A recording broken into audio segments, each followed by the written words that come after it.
Okay, good evening, everybody. My name's Lawrence Walsh. I'm the chair of the Planning Committee. I'll just introduce everybody. On my right is Councillor Aidan Williams, the vice chair. On my left are senior planning officers. On my further right are officers from legal, highways and democratic services. Down both legs of the table are officers, members of council rather, who make up this planning committee. You're all very welcome this evening. Have we got any apologies this evening? I know we've got apologies from Councillor Malik and apologies from Councillor Carey and from Councillor Wetton.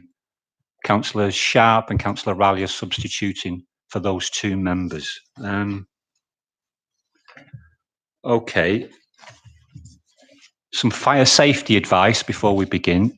Before we start, we'd just like to convey the fire safety advice for this evening. If the fire alarm and continuous siren sounds, please could I ask that you leave the building in a calm manner by the nearest fire exit by proceeding left out of the room and down the main stairwell and out of the main civic entrance, which is opposite. Everyone should assemble at the front of the town hall and must not re-enter the building until instructed to do so. If you have a disability which could affect your means of escape, could you please inform a member of staff so that arrangements can be made for your safe evacuation? And we've got some broadcasting information. Please be aware that this meeting will be recorded for our live and for subsequent broadcast on the council's YouTube channel. The whole of the meeting will be recorded except where there are confidential items or exempt items. This activity promotes democratic engagement in accordance with Section 100A of the Local Government Act 1972. The cameras will focus on the proceedings of the meeting and avoid areas. Members of the public, perhaps, should avoid areas specifically designated for, I'll read that again. The cameras will focus on the proceedings of the meeting and avoid areas specifically designated for members of the public. If you object to being filmed, please remain seated in the public seating area. All members and officers must use the microphones provided to enable the audio to be picked up by the system. Members are reminded to turn off their microphones when they are not formally addressing the committee. Okay, I've done item number 1, attendances. I'll go to number 2, declarations of interest. Members to give notice of any personal or prejudicial interest and the nature of that interest relating to any item on the agenda in accordance with the adopted code of conduct. Does any members wish to declare an interest on any item this evening? No. Do you have an officer declaration, Chairman? Present. You do? Yeah. Rebecca. So, thank you, Chairman. I'd just like to declare that I know the objector to the Foundhope Avenue application, so I'll leave the room before that debate starts. Thank you, Mr. Pearson, for that. Item 3 is the minutes of the meeting held on the 14th of February 2019. Would anybody like to move those as a true and correct? Councillor Bunting, would anybody like to second that? Councillor Stennett, thank you. Item number 4 is questions from members of the public. A question has been submitted and rejected as it was considered to be in part outside the remit of the committee and in part had been addressed as part of the planning process. Item number 5 is additional information. On the table at the front, there's copies of additional information. If anybody, members of the public, would like a copy, please feel free to take one and read it. Item number 6, applications for permission to develop, and I'll just read you a quick note. Just a quick reminder to members of the planning committee, myself included, that as well as our local knowledge, we look to our local development plan and other background papers listed at the beginning of agenda item 6 as a basis for our decision making this evening. And I'll go back to item number 4 because we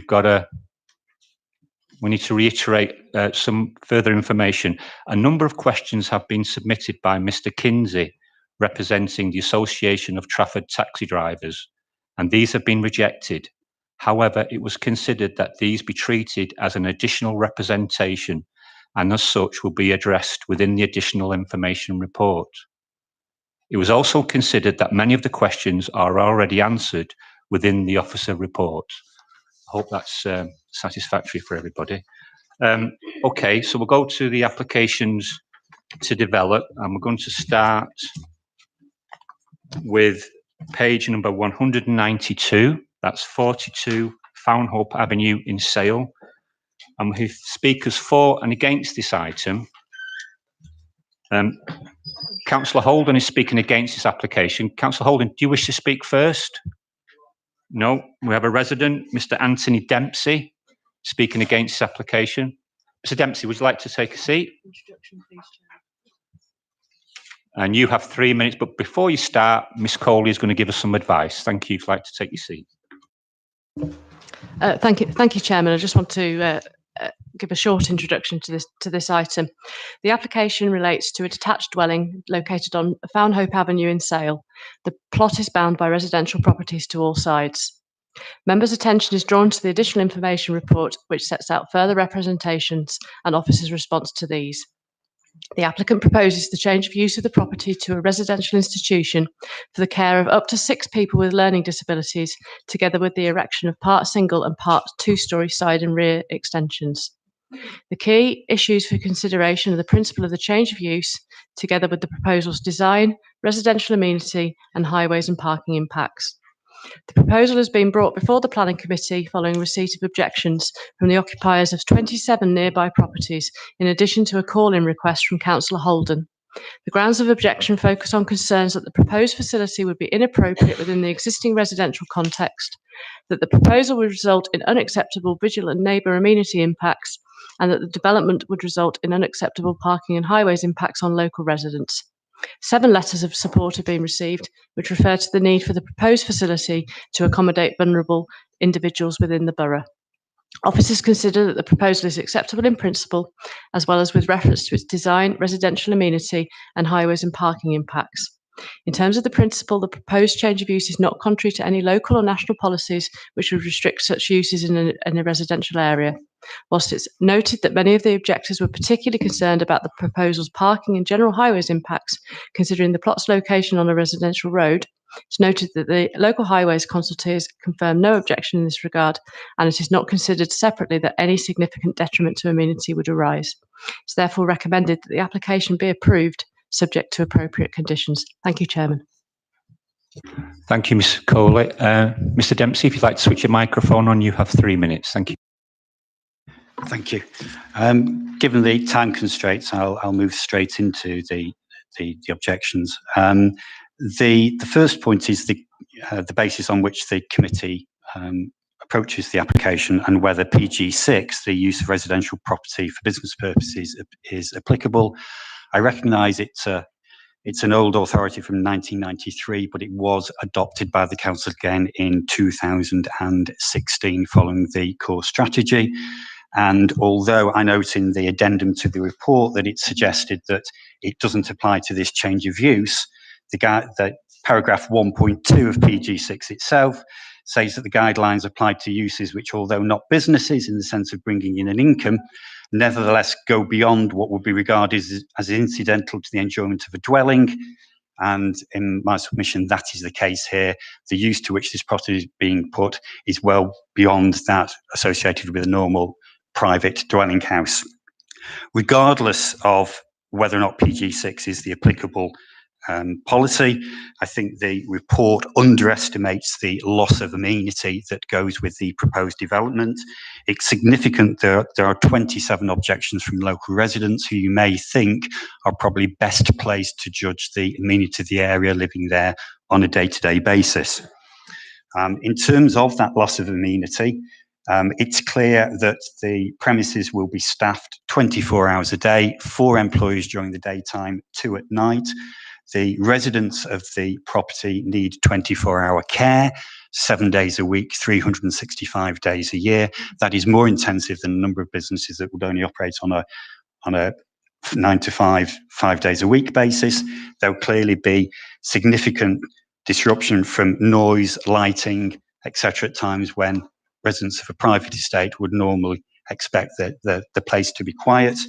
There are in fact 2 shift changes, one at 7 a.m. in the morning, one at 10 p.m. at night. Again, that will happen Saturdays, Sundays as well. That's not the sort of loss of amenity that I think is acceptable. In terms of other, and just on that, the report seems to me to conflate causing a statutory nuisance and relying on the nuisancee's consultation response with loss of amenity. They are not the same thing. Likewise, the question of loss of amenity in relation to the parking conflates highway safety with loss of amenity. It's perfectly possible to lose a degree of amenity that isn't acceptable without actually causing a highway safety issue. I think that's fairly evident. In terms of the parking, it's instructive to look at the design and access statement put forward with the original application, which called for 4 parking spots on site plus 1 disabled. The revised parking, the revised parking calls for 2 forecourt spaces, which on the applicant's design and access statement suggests that there's probably going to be at least 4 cars parked on the roads. I'm sure you've seen the road. It's a very narrow road. It's not a road where people normally park. And there are access issues because it's not a thoroughfare. There is no other way into Tiverton Drive. If I make one final point, unrelated, there is a batch report from February of this year, although it's dated February 18, if you read it, it's clear it's February 19, that recommends a further bat survey in the peak bat months of June to July. Thank you.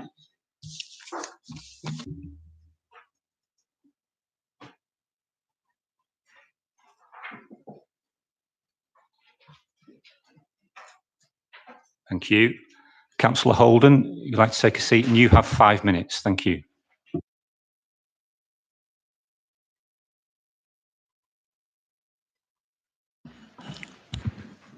Thank you, Mr. Chair. Thank you, members of the committee, for giving me the opportunity to speak with you tonight. It's been a long time since I had the pleasure of addressing the planning committee, but many of you will remember that in the past I've tended to pitch my presentation to you around some obscure cultural reference ranging from 17th century poetry through to Shakespeare, my favourite. This evening, I intend to stick with that tradition, but to come a little further forward to the 1980s. Some of you will remember a TV series called Minder. The great Dennis Waterman sang the theme tune, "If you want to, I'll change the situation." And then we come to the key line: right people, right time, just wrong location. And in the circumstances that we have here for this application, there can be no question that the applicant is the right person and the right people. Stockdales are a well-known, successful, compassionate provider of service and support to very important people.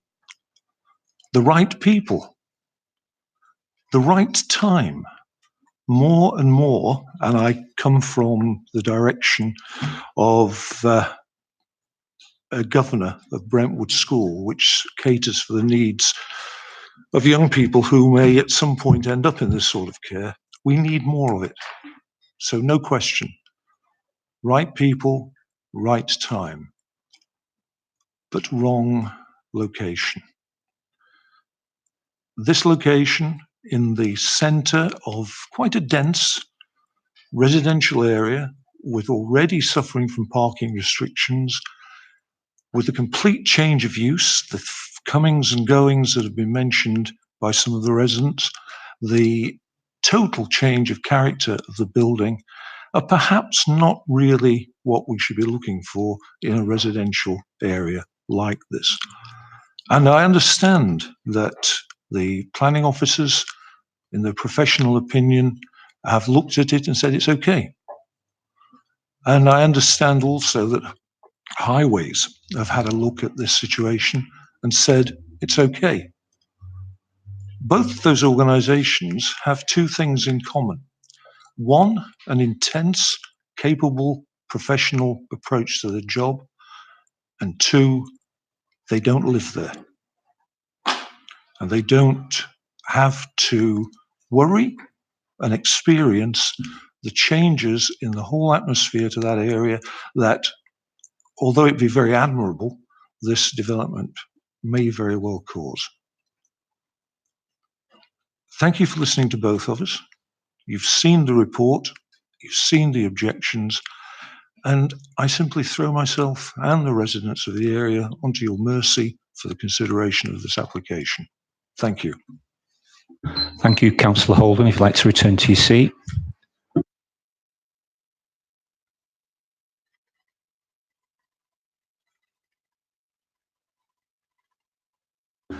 Do we have Mr. Damien Utton? Mr. Utton, you'd like to take a seat? And you have 3 minutes. Thank you.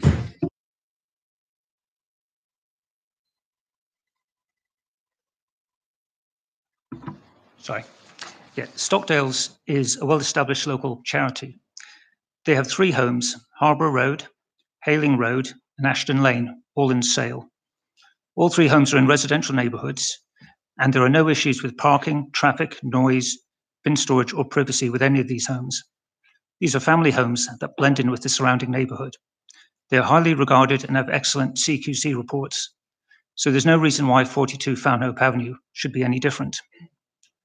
There was a letter drop to the residents on Foundhope Avenue and Tiverton Avenue. That letter informed the residents about the proposed developments and offered the opportunity to discuss the proposals. Several neighbours took up the offer, meeting with the Stockdale's Chief Exec, Emma Morris, during October and November last year. The proposals comply with Trafford Council's development plans, planning requirements, supplementary planning documents, parking standards.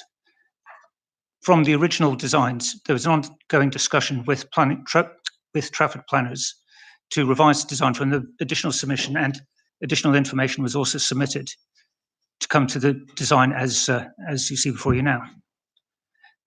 This is a much needed resource for the people of Trafford. There are a few other provisions in Trafford that offer this level of care, support and opportunity for people with complex health needs and learning disabilities to live an ordinary family life that is integrated within the local community. This proposal is to create a home for the people who live there. It's not an institution. And already there's a high level of interest from Trafford CCG, Trafford Social Services and individual families because of the demand and the need for this family home for the people with complex health needs and learning disabilities to live in the community. Thank you. Thank you, Mr. Orton. If you'd like to return to your seat. Would any members like to open the debate? Councillor Bunting, thank you. Thank you, Chairman. I'm going to agree with my ward colleague, Councillor Holden, who's spoken already, and the Mr. Dempsey, who's raised his objections. I think despite John Holden often comes to this committee with unusual references, and I say his quoting the Minder theme tune is a new one. It's usually some form of Shakespearean verse or bizarre 13th century poetry he brings to us, but I'm afraid he's chosen his reference quite well. This is the right facility in the wrong place. If this facility were elsewhere in our ward, I'd be more than happy to see it coming along. If it was, for example, on the A56 or on Harbour Road or Woodhouse Lane or where I live on Manor Avenue, I'll be more than happy to see it. Because those are all roads where they're all there's already a fair bit of traffic down those roads at the moment, and you wouldn't note the additional traffic generated by such a facility. You wouldn't really notice. But this is a very, very quiet side road. You'd be hard pressed if you said, take me to one of the quietest roads in your ward, this would be the sort of place I would take you to a lot of the time. And the fact that you are going to have substantial loss of amenity with the 24-hour operation, 24 hours a day, 7 days a week, substantial degree of noise coming and going throughout the day. As friends and family will visit, there'll be staff there. There's 2 staff, but there's 4 staff there overnight as well. So you're going to come in and going or throughout the later hours of the day and the early hours of the morning. shifts turning over at 7 o'clock in the morning and at 10 o'clock at night, cars coming, going, staff entering, leaving. It's going to create a substantial degree of noise impact on this area. In terms of the parking issues, this is part of an area that is already suffering from parking problems, with many of the office workers who are parking on Foundhope. And there has already been some noise issue with them sort of arriving fairly early to get themselves a space, because sometimes, especially close to the A56, it is bumper to bumper all down the side of the road. And with sort of the level of parking required for this, there are going to be parking is additional on-street parking. Plus, as I've said, that's going to be compounded and made far worse by the fact that the cars are going to be switching over at say early hours. 7. If you're starting a shift at 7, that means you're probably going to be arriving, parking at 6:30 in the morning, with staff sort of switching over at that point. It is a narrow road, a very narrow road, and I think if you are getting parking, it is going to cause issues in relation to not just those who live on the Foundhope, but also at Tiverton. The two Tivertons, they're going to suffer access issues as a result, especially if you get one car parking on either side of the road. You could very easily block the road completely. In terms of the actual building itself, this is going to be very substantially extended. And I think it is going to be overbearing and something of overdevelopment on that site, plus with effectively a car park at the front. One of the things that is pointed out in the report is that they did manage to reduce down the number of parking spaces at the front, but that obviously means that the way things go, we'll probably end up being of another application relatively shortly to change conditions later on, because obviously they won't have enough parking, especially if there is the access issues. And the parking and access issues I've already alluded to. Well, I'll try and fix that later by saying, well, can we have the extra parking we wanted originally that you've already tried to dissuade them of? So I think Councillor Holden is absolutely correct. This is the right facility. We would welcome this facility in our ward, but just not on this particular road. They've chosen one of the worst roads in the ward, really, to try and put this on. As I say, if it was where I live on Manor Avenue, no problem. If it was on Woodhouse Lane or Harbour or the A56 or one of the other busier, larger roads in the ward, no one would have a problem with it. We haven't got, I welcome this kind of facility in our ward, but just not in this location. It is the absolute worst place you could think of to put it. And on those grounds, Chairman, I'm going to propose the opposite to officer recommendation, i.e. refuse, and I would hope that they'll be able to find themselves a more suitable location. Hopefully, you never know, if it is in my ward, that'd be lovely. And I look forward to welcoming that facility into the ward, but in a more suitable location. As I say, right facility, run by the right people for all the right reasons, offering a valued service, but in the wrong place. Thank you, Chairman. Thank you, Councillor Bunting. Anybody else like to comment? Councillor Patel. Thank you. I think I've got a different view from Councillor Bunting. Whilst I recognise the weight of feeling amongst residents and Councillor Holden here, I also am reassured by the quality management of Stockdale's facilities that already exist within residential locations. I also know that there is an under-provision of this complex support in Trafford. Land here is at a premium, property is at a premium. It's not that easy to just go elsewhere. The notion that this is the wrong location and that you don't have to live here could be applied to all the applications that were here. And I accept, the case about substantial noise isn't supported by this report. And I accept the assessments made by our officers, and I'm happy to support this application. Thank you, Councillor Patel. Anybody else like to comment? Councillor? Councillor Nathan Evans. Thank you, Chair. I don't feel particularly comfortable with what I'm about to say. I've raised money for Stockdale's. Nobody can question Stockdale's in any way, and I've done marathons in the past just on their behalf. They probably don't even know it. But what I find most stark about this application is the 27 objects. I think you'd struggle to get 27 objectors. It's a big cul-de-sac. Okay, it's got more than 27 houses down it, but people don't engage with what goes on. To get that number of objectors, it's quite representative. And when you look at the width of the street, this isn't Ashton Lane, this isn't Harborough Road. It's about as small a street as you can get. I can only think of one other street in Trafford that is actually smaller. I think Lacey Street or something in Stretford. It is particularly narrow. It is solidly, and I agree with the resident, Mr. Dempsey. It may not be a business, but it's anything but a dwelling. So I would support my colleague if you're looking for a seconder to decline. Contrary to officer recommendation, I feel so uncomfortable because it is Stockdale's. We need the facility, but I just not here. It's just not. If it was Harborough Road, Ashton Lane, I can think of umpteen in Sale that it could be. But I've probably one of the worst roads to pick. Thank you, Chair.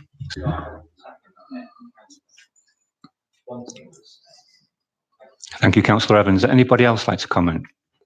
Councillor Williams. Thank you, Chair.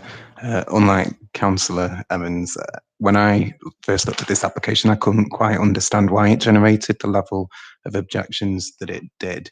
And I'm afraid that I can't agree with Councillor Bunting's characterisation of the application that's before us. His first point of contention was surrounding traffic, saying that there was going to be a substantial degree of noise and implying that the sort of application before us was a 24-hour supermarket rather than a residential home for 6 people. I think he then moved on to talk about how the plot was going to be substantially extended, but I don't think that sort of characterisation is supported by the report, and I think paragraphs 19 to 22 testify to that. I just feel that this committee sees all the time applications that come forward from developers that are seemingly trying to cram as many residential units into as small a space as possible, and we approve them. But what's before us here is just the conversion of an existing residential property into a home that can accommodate for 6 people. I think that some of the representations we've had have mischaracterised the application before us. So for that reason, I would be seconding Councillor Patel in support of this application. Thank you, Chair. Thank you, Councillor Williams. Councillor Coggins. Thank you, Chair. Yes, thanks to all the speakers for explaining the situation. And I do, I can see the concerns of residents and those who live around it. I am inclined at the moment to agree with Councillor Patel and Councillor Williams that I'm not convinced the level of disturbance that will be caused is enough to outweigh the benefits that will come from this. It is ultimately a residential development, and it's important that is in the community. And as we've heard, there are several others run by the same organisation in residential areas that aren't causing concern. So at the moment, I'm inclined I'm minded to support the application. Thanks. Thank you, Councillor Coggins. Anybody else like to comment? Councillor Bunting.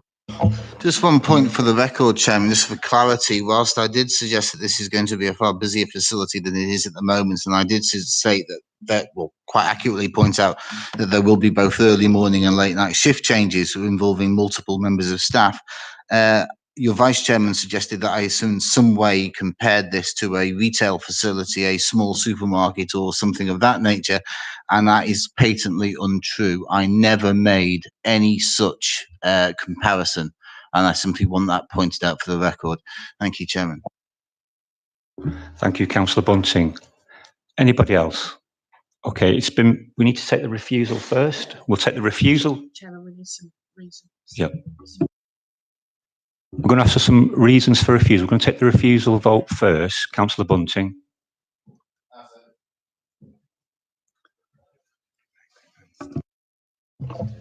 Thank you.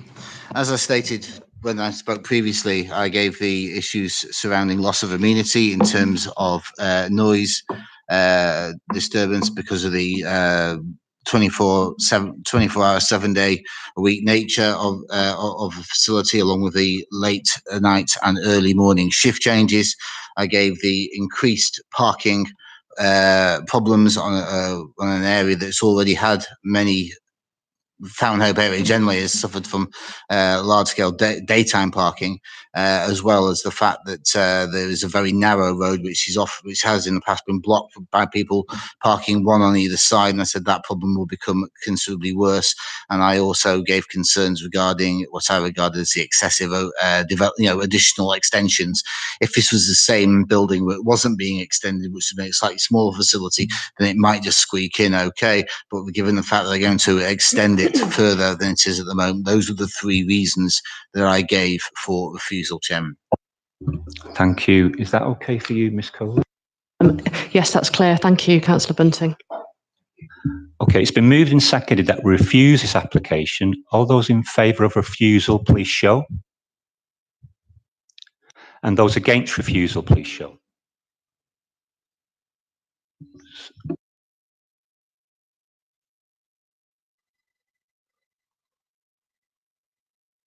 Been moved and seconded that we grant this application. All those in favour of granting, please show.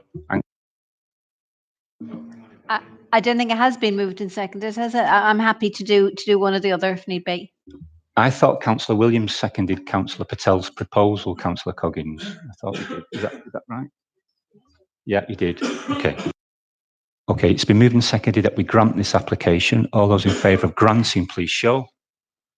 And those against, that application has been granted, everybody. Thank you.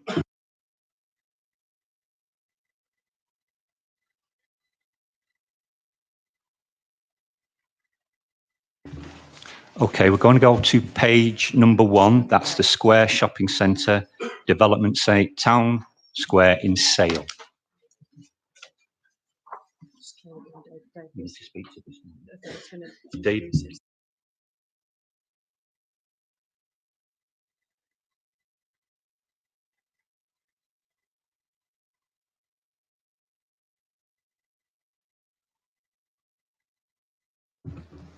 Okay, Mr. Pearson's going to give us some a brief briefing on this item. Thank you, Mr. Pearson. Thank you, Chairman.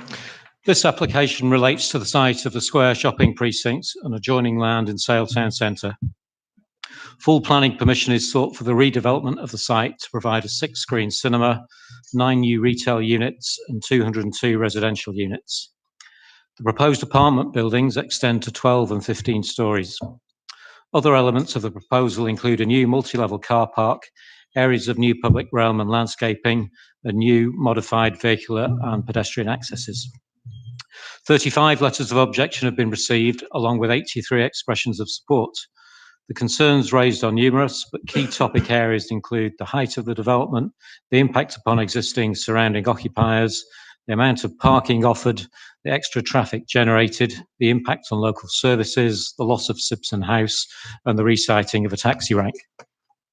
The proposal would deliver new retail, commercial and leisure investment in the heart of Sale Town Centre, which would strengthen the centre's vitality and viability. The proposed cinema in particular is regarded as a key asset which would have a positive impact on patterns and levels of town centre activity. The residential element would further support footfall and would encourage the centre to be busy at all times of the day. The residential component in providing 202 units would support policy objectives associated with supporting housing, supply and delivery, and in doing so, the units would be provided on a brownfield site and in a sustainable and accessible town centre location. 10% of the units would be affordable.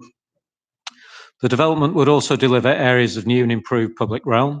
This includes a new town centre public square, Threshold Square, which would act as a gateway into the town centre from the south, and improvements to the existing town square. This would also deliver a number of the key projects identified in the approved public realm strategy for Sale. Great weight has been attached to the design quality of the scheme. Significant care and attention to detail has been paid in the architectural approach, including through the provision of articulation to each facade, the choice of materials, and the approach to landscaping. It has been concluded that the development would result in less than substantial harm to the setting of heritage assets, However, officers are satisfied that the public benefits attributable to the development would outweigh the harm caused. Officers considered that vehicular access to the development is appropriate, as is the level of car and cycle parking offered. In addition, officers have concluded that the development would not generate a level of additional vehicle movements that would unacceptably impact on the surrounding highway network. A careful assessment of the proposal's impact upon residential amenity has been undertaken. In the majority of cases, existing amenity standards would not be undermined, and the development would deliver new standards for prospective residents commensurate with the town centre location. Some breaches in guidance levels have been identified in relation to the adjacent acre house, although an exceptional approach has been taken in this regard when bearing in mind site-specific circumstances. The impact on GP surgeries and on primary school places is acknowledged, although officers are satisfied that there are options available that would enable residents of the development to access health care facilities and schools. Outstanding objective concerns associated with the resiting of the Hereford Street taxi rank are also noted. However, the wider benefits arising from this relocation to enable Hereford Street to function as a more attractive pedestrian linkage have weighed in the proposal's favour. Finally, recent case law has established that appropriate consideration of equality issues is a requirement for local authorities in the determination of planning applications as part of the public sector equality duty. The application has therefore been subject to an equality impact assessment to assist decision makers in concluding whether due regard has been taken of the duty. There is an error in the measurement in the main officer report, which derives from the applicant's equalities impact assessment. This gives a distance of an additional 10 metres by which users of the taxi rank, including those with mobility issues, would need to negotiate from the Tesco's entrance. This is incorrect, and the actual additional distance is 23.5 metres. The Council's Equalities Officer has confirmed verbally that this would not materially affect her analysis of the proposals, but members should be aware of this fact when giving due regard to the public sector equality duty and the determination of the planning application.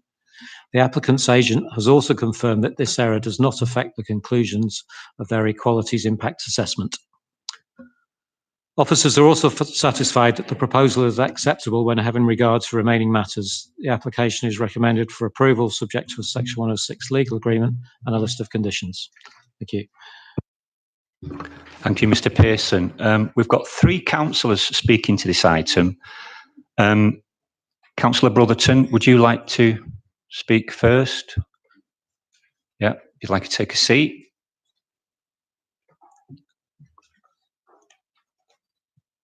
Councillor Brotherton speaking against this application. You have 5 minutes, Councillor Brotherton. Thanks, Chair and members.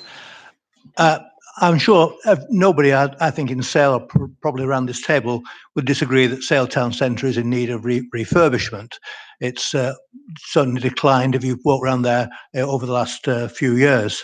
However, our objection to this proposal really is that it's just too much on too small a site.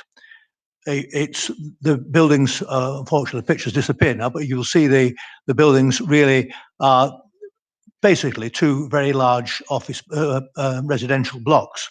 They completely dominate the town centre, not only the town centre, but quite a way around Sale as well. For people who know the site, the present 6-acre house is about, I think, 9 stories high. One of the new blocks will be 15 stories high and the other 12. So even 6-acre house, I think, is the highest building, certainly in Sale and probably South Trafford. These 2 blocks will be even bigger than that. And I know the officers have mentioned the attention to detail. I attended the briefing last night. Certainly a lot of attention has gone into detail, but in the end, they're 2 large rectangular blocks and no amount of detail can disguise that fact, Chairman. And really, they're just completely out of character with Sale Town Centre and the Sale area. I wanted also to say a little about the houses themselves, the buildings, the dwellings. There are 202 dwellings, I think, on site, some townhouses and the rest 1- and 2-bedroom apartments. I was disappointed about the lack of affordable houses in development. the officer mentioned, I think they started off, the officers, with asking for 25% according to the rules. And then because the housing market had improved, they asked for 40%. And then finally, they compromised on 10%, which seems rather odd, which is like 20 dwellings. And actually only net 14 because we will lose 6 if Simpson House goes. So really, it's a very disappointing addition to affordable houses if this is going to head 14 new so-called affordable dwellings in a development of 202 dwellings. The other problem, Chair, is about car parking. I know because it's near the Metrolink station and there are bus routes and so on, we're always told people won't need cars. The basic fact is people will have cars. I live near a Metrolink station. I spent 5 years commuting to Preston by car. Many of these people will be in the same position. So I think that we've got 141 car parking spaces for a development of 202 dwellings and 346 residents. It's implied in the report because we've talked about the need to amend the adjacent residents-only parking scheme so that people can't park there during the daytime. So that's an implicit admission that there will be car parking pressures. And there's talk in the report of having a car parking plan and a travel plan. That's all very good, but who's going to monitor those in the future? 2 or 3 years, if permission is granted, 2 or 3 years down the line, who's going to monitor these plans? The answer is nobody's going to monitor them. There's not going to be anybody there to do it. So really, it's just a sort of promise at this stage that won't be enforced. I'd like to say a little about the equality assessment. I know Councillor Freeman's going to go on about the taxi rank, so I won't touch on that so much. But I'd just like to say a word on behalf of the residents of Simpson House, which is a THT property. Unfortunately, the residents there knew about all this was when they read about it in the evening news, which came as a bit of a shock to them.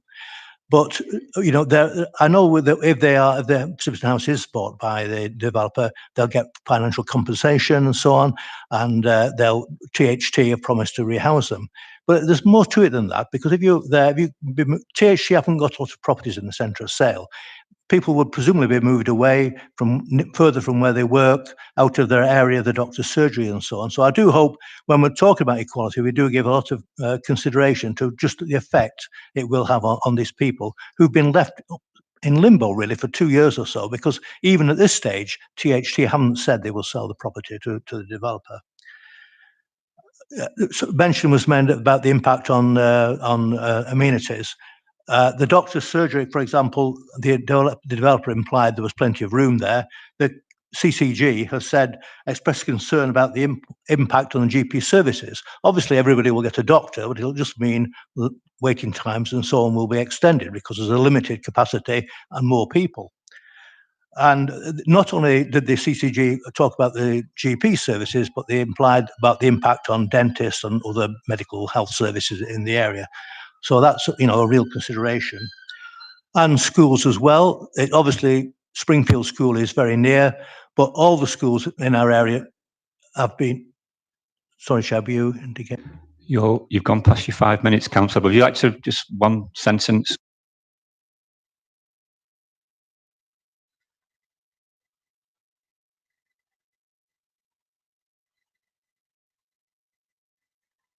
Thank you, Councillor Brotherton. I'd like to return to your seat.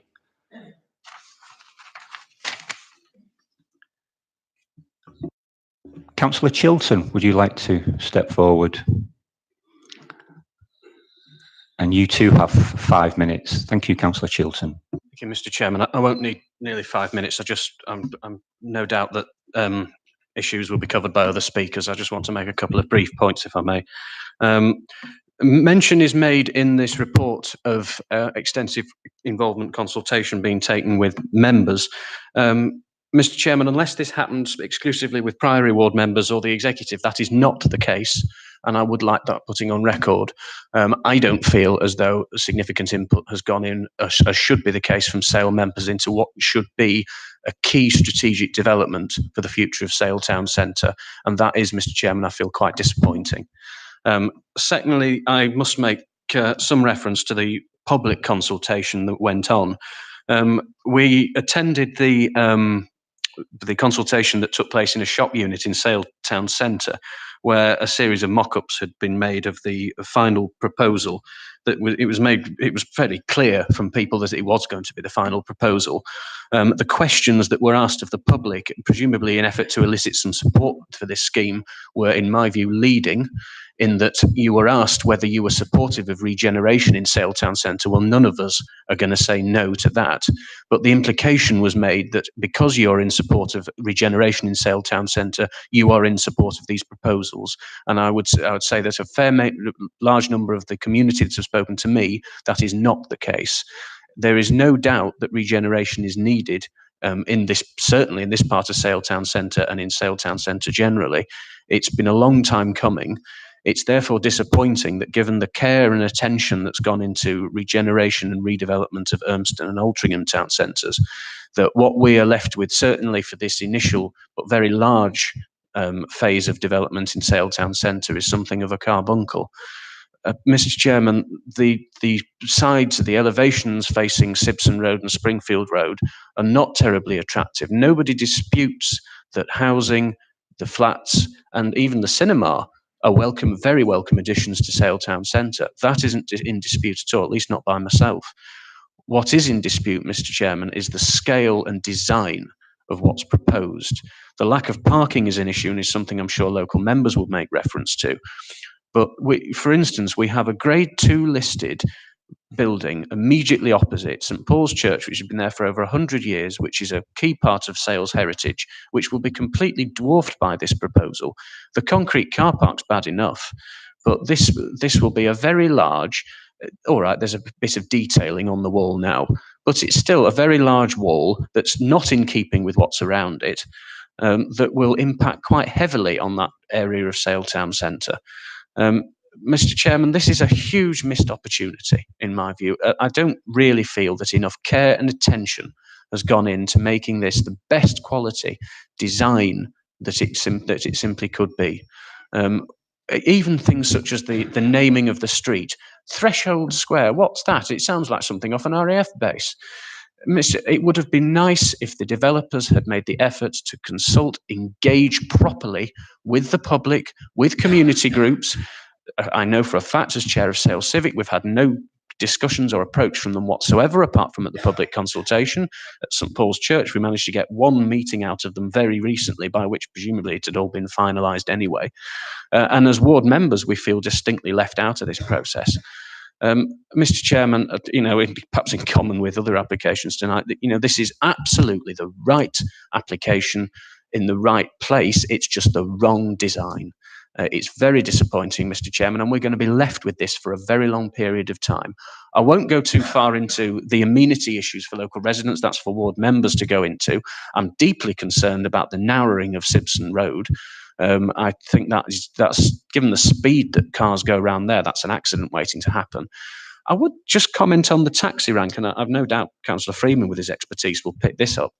But a great many of residents of my ward who go into Sale Town Centre for shopping, including myself, may perhaps get the bus in or whatever and get a lot of heavy shopping in Sale and perhaps get a cab back.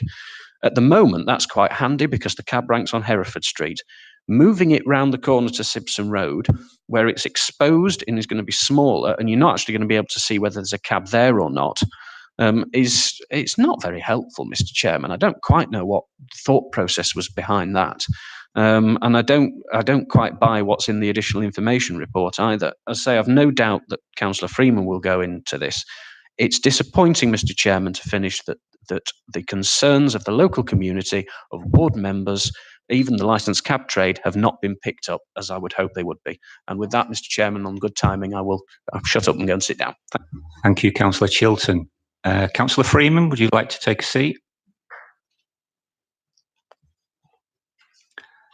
And you too have 5 minutes.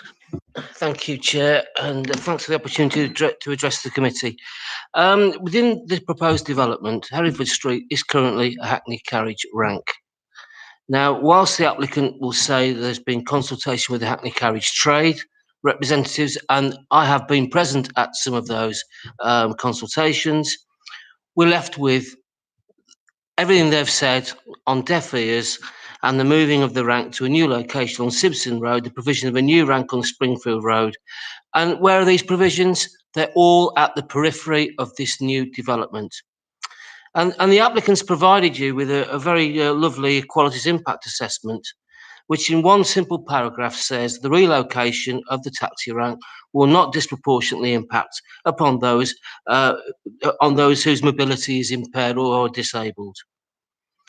And what will the new Hereford Street be? It's going to be a shared space for pedestrians, and it says in the report, the occasional use by HGVs servicing the shops.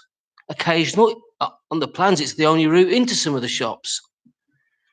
And so I fail to understand why it cannot be a shared space for hackney carriages, for heavy goods vehicles that need to get in there, and pedestrians.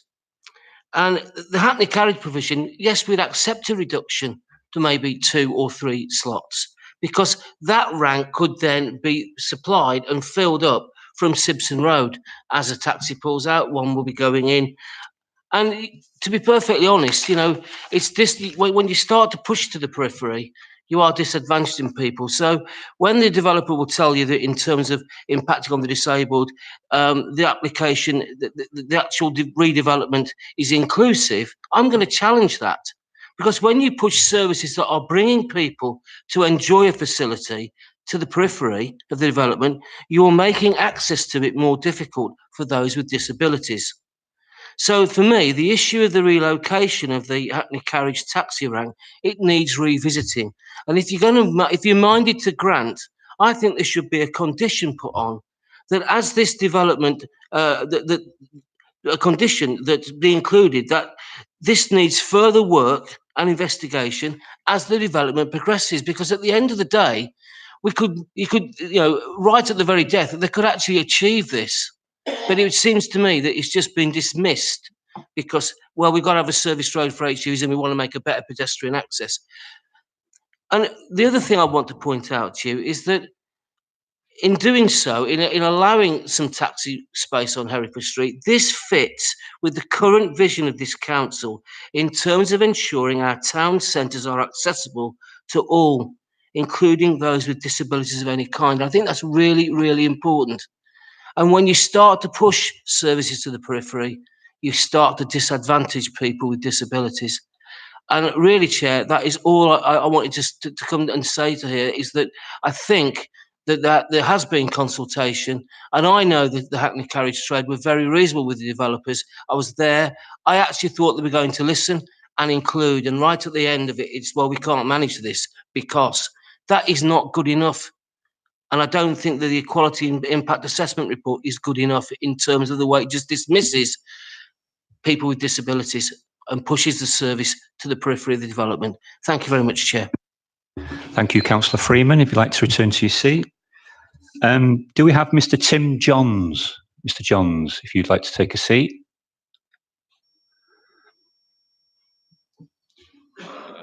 And you have 3 minutes, Mr. Johns. Thank you. I'd like to thank you for giving me the opportunity to speak this evening. My name is Tim Johns. I have a degree in architecture from the University of Manchester and a postgraduate master's degree from the same university. Since then, I've worked in the field of urban regeneration for 25 years, and I'm a resident of Sale and I lived in the town for 20 years. I refer to my letter of objection at the time of the consultation on this planning application last August. I fully support the principle of the development, but object to the height of the proposed townhouses fronting Simpson Road and the height and mass of Block 1 and Block 2. I think these elements would have an overbearing effect on the wider area.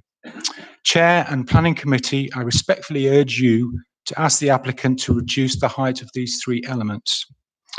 My objection is grounded in local and national planning policy for design. These policies make it clear that any proposed development must be appropriate to the context. I quote the relevant part of Trafford's policy else 7.1. In relation to matters of design, development must make best use of opportunities to improve the character and quality of an area and enhance the street scene or character of the area by appropriately addressing scale, density, height, massing, and layout. To remind you, the existing residential properties on the south side of Simpson Road are only 2 stories, and the proposed 5.5-story townhouses would be overbearing in terms of scale. Acre House, the tallest building in Sale, is 9 stories, whereas blocks 1 and 2 are significantly higher at 12 and 15 stories respectively. Overall, I think the proposals are overbearing and would not improve the character and quality of the area. I am not the only person objecting on these grounds. I would refer you to page 13 of the officer's report, which details the results of the public consultation process. Even from the letters of support, there are concerns that the block of flats should be reduced to a more acceptable size and height. There were 35 letters of objections. Some of these stated that Sale Town Centre does need an uplift, but not to this extent. The plan should be scaled down. Other comments included a development of such a scale and mass would be appropriate in a city centre context, but not Sale. The height of the proposed housing is disproportionate to the surrounding area, and there would be a negative impact upon the skyline of Sale. Chair, to summarise, Sale Town Centre does need regeneration and investment, and I fully support the principle of the development, but I do not think the proposals sufficiently respect the character, form and scale of the neighbouring area. I respectfully urge you to ask the applicant to reduce the height of the townhouses fronting Simpson Road and reduce the height of Tower 1 and Tower 2. Thank you. Thank you, Mr. Johns. If you'd like to return to your seat. Do we have Mr. Paul Brent? Mr. Brent, if you'd like to take a seat, and you two have 3 minutes. Thank you.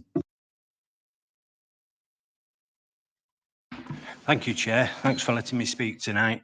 I think most of it's already been said by the councillors and Mr. Johns. But what I would like to point out is the plight of disabled people, no matter what disadvantages they've got. I'm old school, 75 feet is the distance that they've got to go. And if you're pushing a wheelchair with shopping against the wind that we've had just recently, you would realise what a plight it is for these people to travel that extra distance. There is 2 other developments. One was in Stretford and one was in Urmston, where we have shared access with HGVs, no problem whatsoever. A taxi has got to be manned when it's on a rank all the time while it's there by the driver. Therefore, if there was any problem, there could be no obstruction. If a wagon had to come in, it could automatically be moved. The cabs will just move up and let the wagon in. The rank is only used while the shops are open, which is approximately 12 hours. So I can't see any problem in having shared access. And I just ask the developers to just have a bit of compassion and capitulate and try and use shared access. Thank you, Chair. Thank you, Mr. Brandt. If you'd like to return to your seat. Do we have Mr. Mark Rebeck speaking in favour of the application? Mr. Rebeck, if you'd like to take a seat. And you have 6 minutes, Mr. Rebeck. Thank you. Thank you, Chair, for the opportunity to speak in support of the application for the comprehensive redevelopment of the Square Shopping Centre in Sale. My name is Mark Rebick, a director of Malone View Sale Limited, owners of the shopping centre since 2005. The existing centre is dated, tired, inward-looking, and fails to maximise the potential of the site. We are therefore seeking to invest over £60 million in this important town centre site to improve its resilience to the changing retail and wider economy.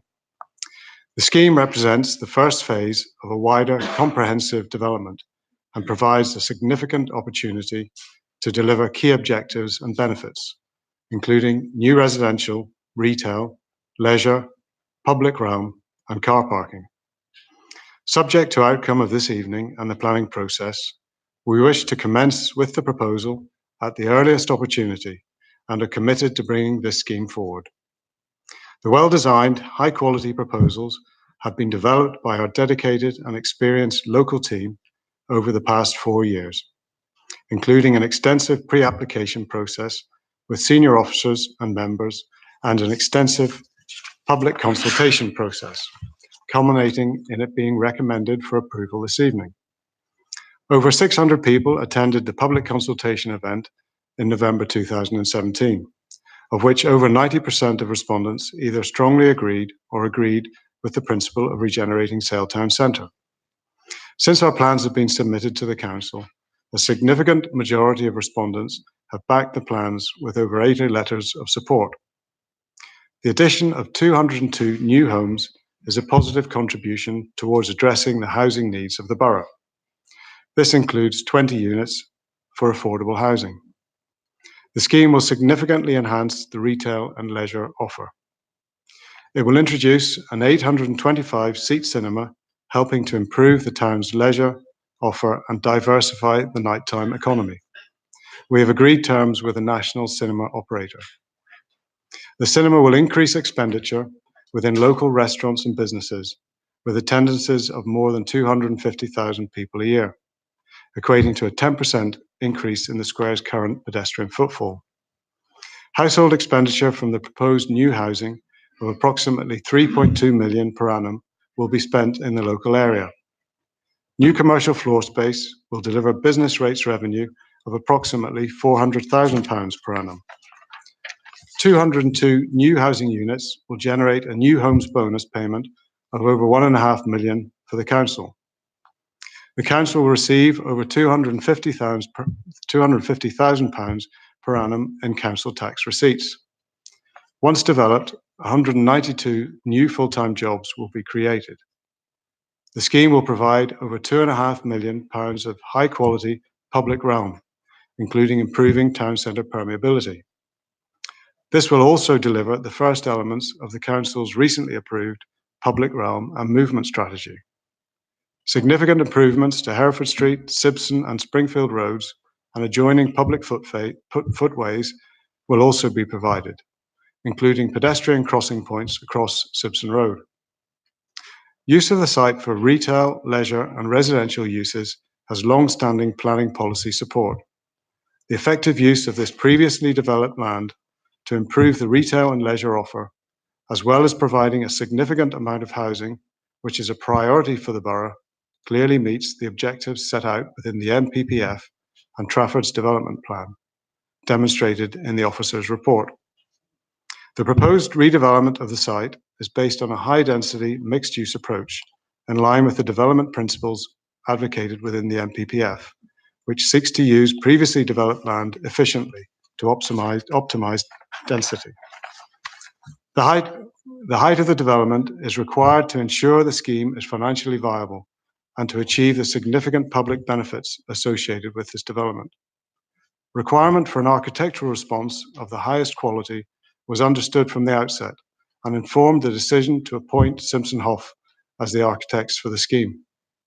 The final design is the outcome of a thorough and robust design process over many years, which has received strong input from senior council, planning and executive officers, as well as from members, the local community, an independent design review panel, and the council's heritage officer. The proposed development represents a high-quality design solution, which has been carefully developed through consideration of scale, form, massing, materiality, and relationship to the surrounding context. 340 car spaces, 202 secure undercover cycle spaces, and 18 motorcycle spaces will be provided alongside new electric charging points for cars. The proposed taxi rank relocation onto Sibson Road replicates exactly the council's own proposals set out within the recently approved public realm and movement strategy. We would be willing to commit to providing a public shelter for the taxi rank going beyond the council's proposals as part of the public realm and movement strategy. It is important to note the conclusions of your officer's report, which has found that, when taken as a whole, any adverse impacts arising from the scheme would not significantly and demonstrably outweigh the benefits. Thank you again, and I respectfully request you support the officer's positive recommendation this evening. Thank you. Thank you, Mr. Rebeck. Your timing is perfect. If you'd like to return to your seat. Do members like to begin the debate? Councillor Bunting, thank you. Thank you, Chairman. Where do you start? Yes, I think there is perhaps a danger here that we've fallen into a sort of fairly old and long-standing politician's trap. That is that something must be done. This is something, so we should do this. Yes, undeniably, the existing town centre of Sale does need a substantial degree of improvement. Absolutely, I think as a Sale councillor myself, I don't think I or any of my fellow Sale councillors would disagree with that. But this is not necessarily the best solution. I must admit, in many ways, there's so many problems throughout this. I'm feeling distinctly underwhelmed in terms of these proposals. I mean, Councillor Brotherton was absolutely right when he said they're trying to put too much on the site, that it's too tall and out of character, and that the affordable aspect of it is perhaps too small. He's also probably also correct, despite the fact that we're told that there are more parking spaces than you could shake a stick at in Sale. That I would argue that that is perhaps not the case, because when I've tried to find parking spaces, this plethora of empty car parking spaces just waiting to be used that the officers keep talking about, they've certainly not been there when I've been trying to park. And also the problems surrounding Trafford Housing Trust and the relocation that Councillor Brotherton also mentioned, again, are a concern. The idea that there are vast numbers of doctors and dentist spaces, people, sort of waiting to be used again, I doubt that very much. I know the officers tell us that there's plenty of capacity. All that will happen is that you just waiting queues will just get longer and longer. I fear, and the same problem with the schools. Springfield's nearest school, and that's pretty much rammed. All that's going to happen is that that's going to contract. Outer-lying areas of Sale won't be able to use it anymore, and it'll be pushed further out and out, and we'll end up having to expand other schools. I think there's only one school, but the problem is there's only one school in Sale, Worthington, that's got any real capacity to be expanded. So we're getting fairly limited in terms of our ability to continually expand schools to cope. So I think there are a great many problems throughout it, too many to sort of try and list through at the moment. And I would also agree absolutely with Councillor Chilton's assertion that the consultation was perhaps flawed. I know the gentleman who just spoke and said 90% said they were agreed at the consultation, but if you're just asking, as Councillor Chilton said, do you agree with regeneration of Sale Town Centre? Well, of course, you're going to get 90% of people who are going to, I'm surprised it's only 90% if that's the sort of questions you're going to ask. That's like me saying, would you like to have more money for the job you do? Well, of course, everyone would say, no. No one's going to say, actually, I earn enough money, I don't need any more. Of course, you're going to say yes to a ridiculously leading question like that. Councillor Chilton is also correct in terms of the absence of councillor consultation. Councillor Chilton said no one bothered to ask him. I never had any consultation. I'm not aware of any other councillors who've told me that they did. So, if we'd been able to get around a table in a meeting and sort of go through a lot of these problems, we could have maybe thrashed them out a bit more and tried to come to sort of fix a lot of the small problems that run throughout this application.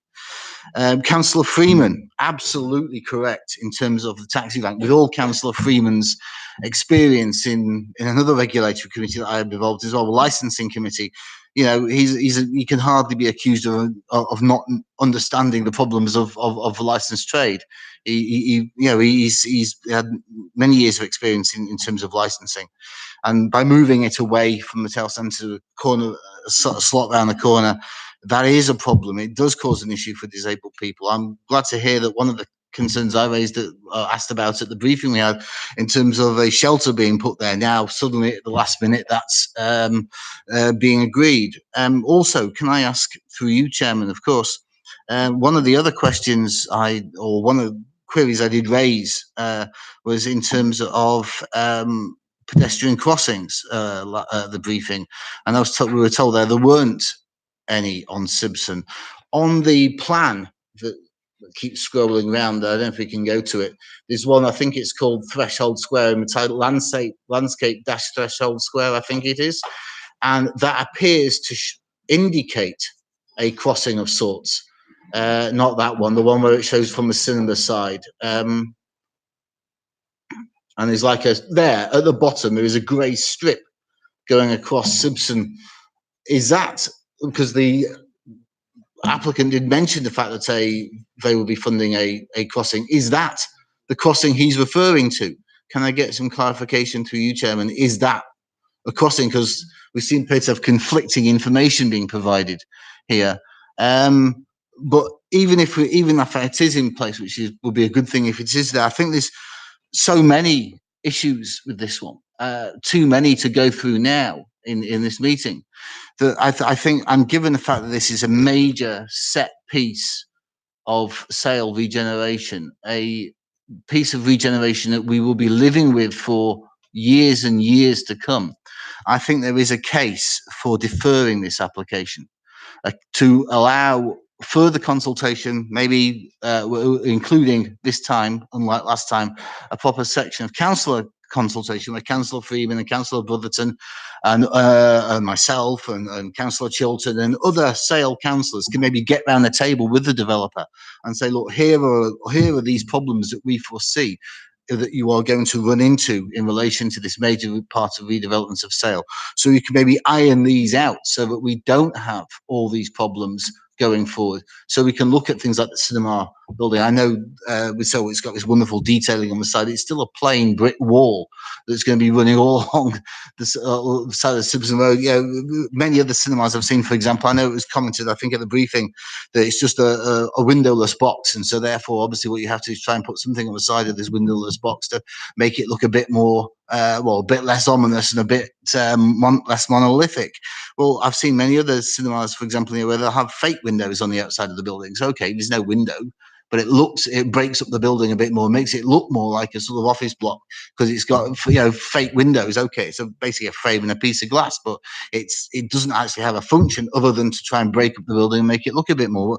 All these kind of things would need to be gone through in detail in the way they haven't been for this piece of planning. Now, I'm normally not one to argue for deferral. I'm normally one that we are here to determine and we need to get on with it, and we can't keep deferring things constantly. But given the sheer level of importance that this site represents to the people of Sale, and the fact that there are so many flaws with it, we do need to maybe give ourselves a bit more time to go over these issues and try and come up with some solutions. And if we could get around the table together and talk about it, that would probably be very helpful.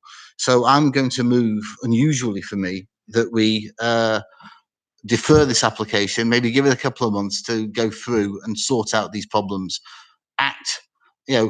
Talk twice and then act once is probably a much better way of doing it, rather than just rush ahead in a sort of, we need to get on with it. Well, yeah, we do need to get on with it, but we need to get on with the right thing, Chairman. And so that's all. I'm going to wait and see if my colleagues agree or disagree with that at this stage. But I would also like, if through you, Chairman, an answer to my query about the crossing. Thank you, Chairman. Thank you, Councillor Bunting. Mr. Pearson's going to comment on your question. Thank you, Chairman. Yes, at the briefing last night, we displayed the highway works drawing, and there wasn't a crossing shown on that drawing, but as you've correctly pointed out, Councillor Bunting, the threshold square drawing does indicate a pedestrian crossing, and we've checked the transport assessment, and that also refers to the provision of pedestrian crossings on Simpson Road. And I think you will have heard earlier, Mr. Rebeck made reference to that provision as well. And then just to back that up, in the additional information report on page 7, we've revised the wording of condition 33, which is requesting full details of all highway works, and we've specifically set out a requirement in that condition that those drawings shall include new pedestrian crossing facilities on Simpson Road. Thank you, Chairman. Thank you, Mr. Pearson. Thank you for that, Mr. Pearson. Thank you, Chairman, for allowing that question. But notwithstanding that, I would still maintain my proposal that we defer this to allow us to go through this to try and iron out.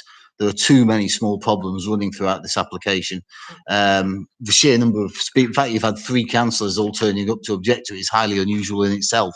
And I think that shows the level of concern amongst councillors in the area that they have not been properly consulted. And we do need to go through this, and we need to make sure that we get this site right. The people of Sale will not forgive us if we make this into a botched job.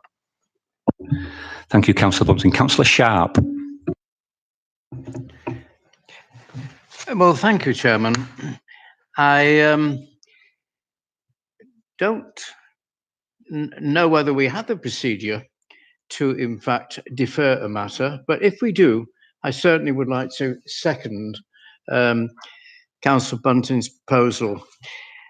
I came to the briefing last night, and I have to tell you, my interest is that I was a resident in Sale, not very far from this proposed development, for about 35 years. And during that period, Sale had totally and absolutely deteriorated. If I said to you, I thought the development scheme was all right, well, that's about the only word I can find. And those of you that are governors of schools and colleges, as I am, we like to go for another word, and that is outstanding. And I can't find it over here at all. It's almost as if you've taken a sliver of the area and put as much on it as you can, that sliver. And what you haven't done, in my view, is shown the relationship to any other part of Sale, because when you're building up and you're improving a town centre, it's got to be coterminous with other ideas and schemes that we've got.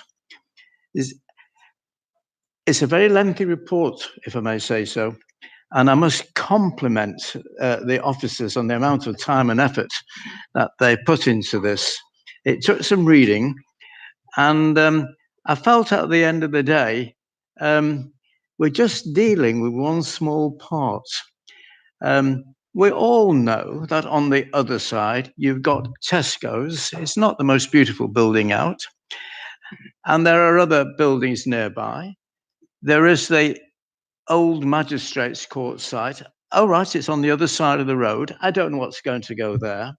And I would have liked to have seen some expression of a plan to bring them all together as something we can strive to in the future.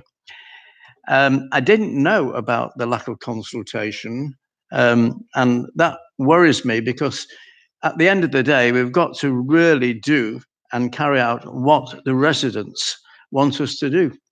And if there's an opportunity to put it on hold and just fine tune this and only very lightly look at the other sites we've got, we'll be getting somewhere.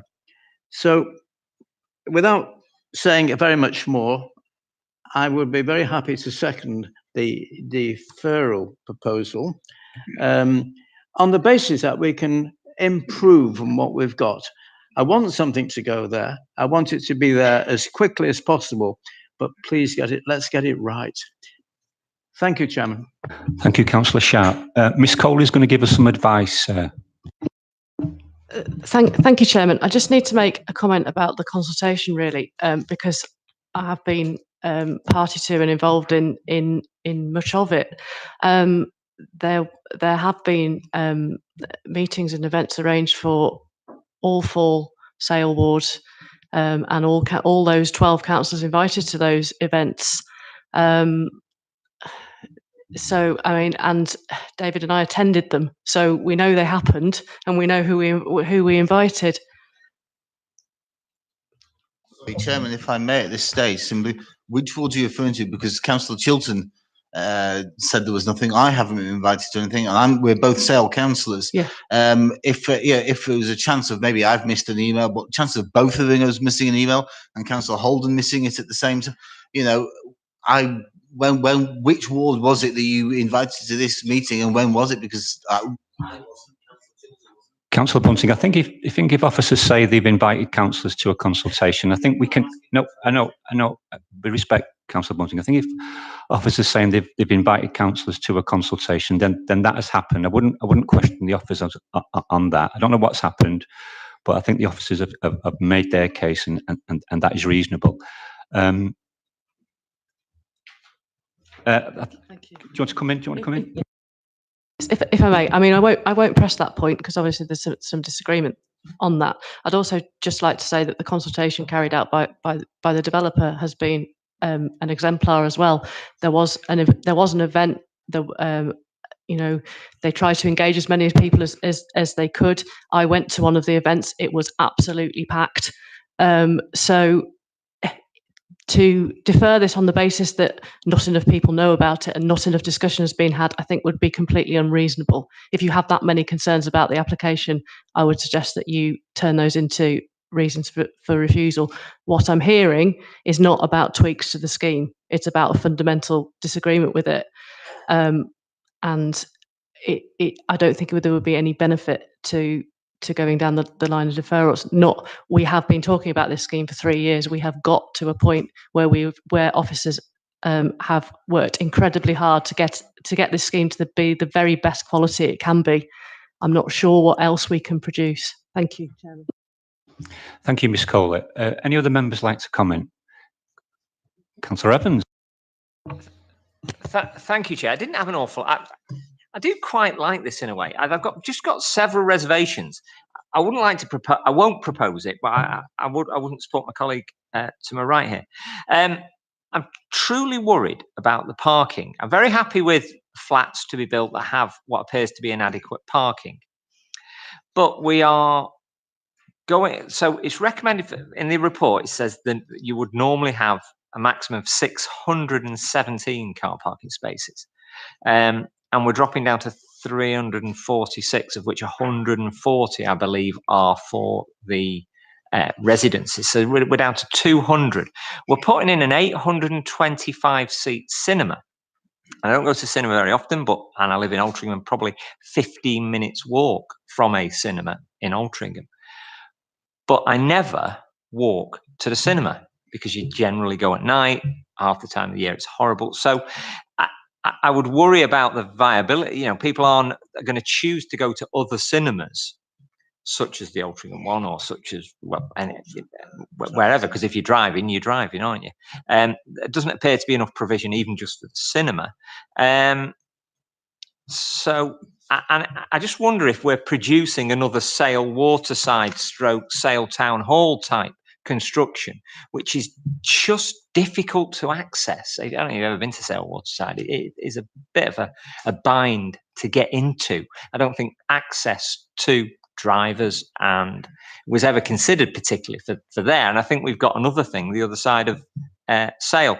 But then I do agree with my colleague in a way, something should be done. And maybe this is all that can be done. And if that's the case, and some other members propose it, I'd probably end up supporting it. But I'm a little uncomfortable. I think it could have done with a lot more thought and coordination with the rest of the towns, such as Sainsbury's. If you remember when people who know Sale for probably a couple of decades, where Sainsbury's is, it was virtually a bomb site for years. But Sainsbury's has integrated well into Sale. I just wonder if this will integrate as well as we hope it will. Thank you, Chair.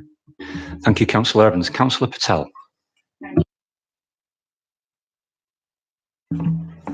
Eloquate a sort of a story here because it's such a big scheme and there's a lot to take in. So I've got some notes. I don't think I can speak as well as Councillor Bunting here, but it is a significant scheme and the impact of it will be felt by all of the residents and visitors to Sale. And like all the schemes that come before us, there's a balance to be struck. There's a lot I like about this scheme. I like the improved routes, the pedestrian routes through the development, which will help people get to School Road. I'm reassured that the public realm, the quality is there. I'm reassured by the quality of the elevations. When people say it's out of character, I think it's very difficult to describe a character to that area. At the minute, it's a mash of concrete. I stood for some time imagining the impact on St Paul's. And I actually think if you look at the detail, it's not just a blank elevation. There's a nice detail there. There's active frontages. I think whilst it's a sort of a bit of a juncture position in terms of design, I think it'll sit nicely alongside St Paul's. Don't think it'll take away from that beautiful building. I think it'll add to it. I'm pleased that there's a condition on Sibson Road for a crossing, and I would think that narrowing that road might actually reduce speeds there. If the cinema works, it's a great pull to the town centre. It's a good family offer, and it offers a boost to the nighttime economy as well. And I'd like to thank Councillor Brotherton for raising the concerns of the residents of Sibson House. I think it's appalling that they found out in the MEN. What a shock. The loss of those sheltered social rented units shouldn't be underestimated. I have real reservations that Trafford Housing Trust will replicate that provision, although I'm reassured that they will offer compensation and a relocation package that will eventually be accepted. The taxi rank, it seems to be that the developers have worked on the council's master plan here, and I would really like to see us revisit that. Improving a pedestrian access is one thing, but if it's also a shared access for servicing, I don't think you're ever going to achieve that. Could we consider just one side of that for black taxi ranks, and then at the extra provision on Sibson Road, would that be a compromise? You are pushing people to the periphery. People do rely on taxis. And it's not just the periphery. You're asking people to turn around the corner of a building that's not overlooked. They can't see if there's a taxi there, and whilst they're waiting, there's no overlooking at that point. So I have real concerns about that, and I would like us as an authority to look at that sort of provision, or that we've placed upon that street. Just round up, I like the design. I think it's good. I think this is 10 times better than what Urmston will be. I'm a resident of Urmston, and whilst Eden Square is a absolutely well used, brilliant resource, there's a lot that could have been done differently, and I think it's been done differently here. So I would support the scheme. Thank you, Councillor Patel. Councillor Coggins is going to come in, but before you do, Councillor Coggins, I'm going to ask Mr. Evanson just to comment on the taxi situation, because I believe there's some more work to be done in that area. Thank you. Thank you, Chair. I think in terms of the taxi rank, if we one thing which we did do as part of the scheme, and we stressed to the developer that it's obviously a key piece of infrastructure in terms of accessing the site, and we did weigh up whether or not you could have it as a shared space for both servicing and taxis. And unfortunately, they were a little reluctant to restrict the size of vehicles using the service yard. And therefore, we looked at it and we've explored it, and we don't believe the two can sit side by side. In terms of consultation, I know for a fact that we've had a number of meetings with the taxi people. We've also had meetings specifically with the taxi rank with members. And we did offer alternative options, and none of those were suitable or acceptable. So ultimately, what you've got before you tonight is really, the scheme as it sits. We don't believe you can share the space unless you're going to restrict the size of the service vehicles, because ultimately you could have a HGV going around there, and the two don't sit side by side. So that's our advice. In terms of the taxi rank, whilst it's before you tonight and it's part of the scheme, one thing which we did explain to the developers that it's a key piece, but also it's not members tonight to decide that taxi rank is moving. It's actually a process. It will have to be consulted. Members will have to be consulted on it, and it will have to go through the due process and then ultimately be signed off. So tonight isn't the end of that. And I would draw your attention to condition 31, which effectively requires them to get the approval of the TRO for the removal or the relocation of the taxi rank. And that's the opportunity there to find out what the consultation is, what the objections are, we probably know. But that gives people an opportunity to further look at those options, further offer some more options, and that may please the taxi people, members, and the local community at large. So that's what we've actually done with the taxis, but we have had a number of meetings with them. We have explored using the shared space, and we don't believe you can do without restricting the size of vehicles. Thank you, Mr. Evanson. Councillor Coggins, would you like to comment? Thank you, Chair. Yes, and thank you to all the speakers tonight. Several very passionate and well-informed speeches. There's quite a few things I welcome. I'm glad to hear about the pedestrian crossing, which I had inquired about last night. So I was pleased to see that in the additional information. Someone mentioned the uninspiring name Threshold Square. I think we were told at the briefing last night that that was just an interim name and that that won't be the ongoing name. Perhaps we could just clarify that. Ms. Coley. The name was purely for the purpose of the planning application. It will be named appropriately in due course. Thanks. Yeah, just wanted clarification on that. Councillor Chiltern was concerned about the speed of cars coming around Simpson Road. But as Councillor Patel said, actually narrowing the road is one of the things that does slow down speeding cars.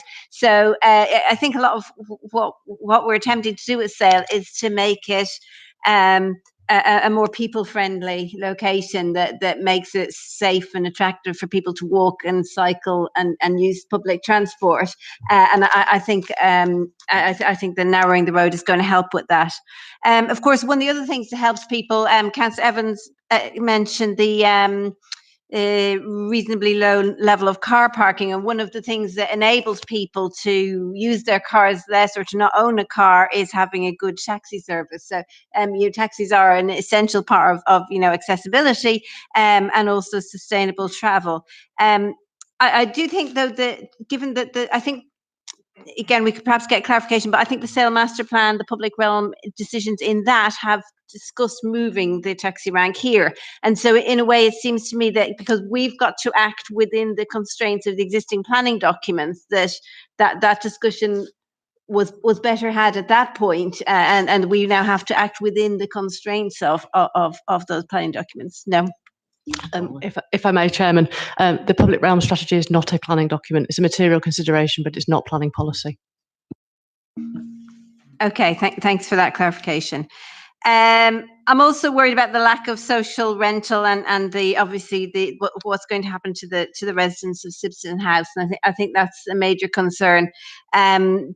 Balanced against that, we have quite a lot of information in the report, and paragraph 263 concludes that there isn't disproportionate or differential treatment of protected groups, and the Equality Officer agrees with that. And of course, we also have a net increase in affordable housing, although no social rental, which is unfortunate. So overall, there's a lot of compromises, but within the confines of planning law, I'm minded to feel positive towards this. Thank you. Thank you, Councillor Coggins. Councillor Hobbs. Thank you, Chair. I've written all sorts of notes down over the last half hour, however long we've been discussing this. And actually, I'm very pleased to see this application before us, before the Planning Committee today. I know it has been a long process, and that Trafford officers have worked very hard alongside the developer for a number of years to get to the plans that we see today. I do agree with the previous speakers that Sale Town Centre has for a long time been the poor relation to neighbouring Altrincham and Urmston. And as a Sale councillor myself, I'm absolutely fed up of hearing on the doorstep and phone calls, emails, etc., saying, when are you going to do something with Sale Town Centre? I understand that there are a number of objections, there are a number of issues with parts of this proposal, but on the whole, I do think these offer a massive improvement. They open up the square at the moment if you are walking from the south. So I live just to the south of Sale Town Centre. When I walk up there, you have to go all the way around to get into the square. It opens up the south and it removes that dead frontage on Simpson Road.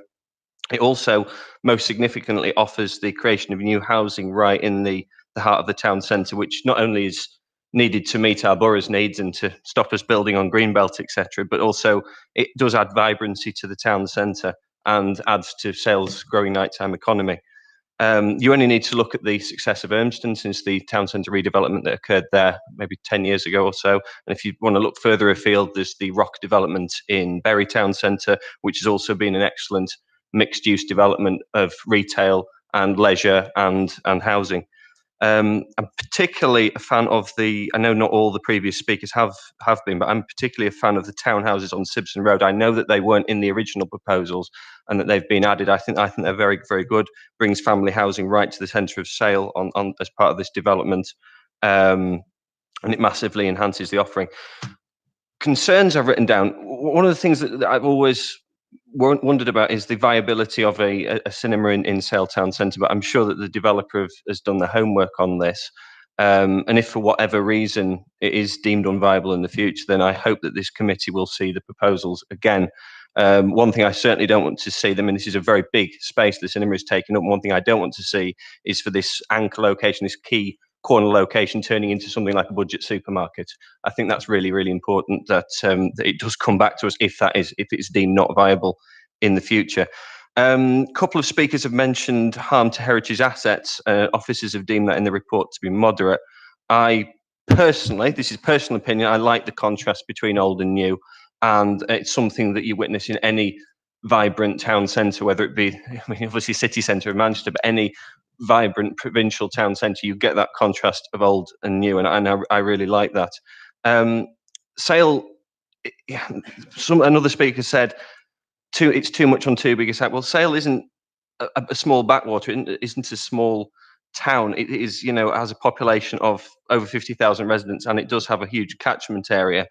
And I know, having seen several versions of the previous proposals through the consultation stage and as an exec member last year, these proposals that we see today are massively scaled down. They're also improved considerably in quality compared to the proposals that we originally saw. Other concerns, there is an issue with residential amenity, particularly for those people living in Acre House. I wouldn't be particularly happy had I bought a property there and then to see this building going up next door. Is it reason for refusal? No, I don't think it is. Also, I'm very concerned about the issue with school places and doctors' places. The local schools are full. The local doctor's surgeries, it also takes quite a long time to get an appointment. Again, I don't think that's enough on balance to refuse this. There's been mention of the consultations. I've certainly, as a Sale councillor, been involved in the consultations from the beginning, and I've been to a couple of meetings of all the Sale councillors. I remember them very well. I remember where we were sat. I remember what I said at those meetings. So I've certainly been consulted. And one thing I noticed from the planning documents is there's actually more, unusual for a large development like this, we're actually seeing more letters in favour of this development than against. Normally, with people who are against seem to be more motivated, while the people who generally support it don't write in. You've actually got more letters of support than you have got in objections here.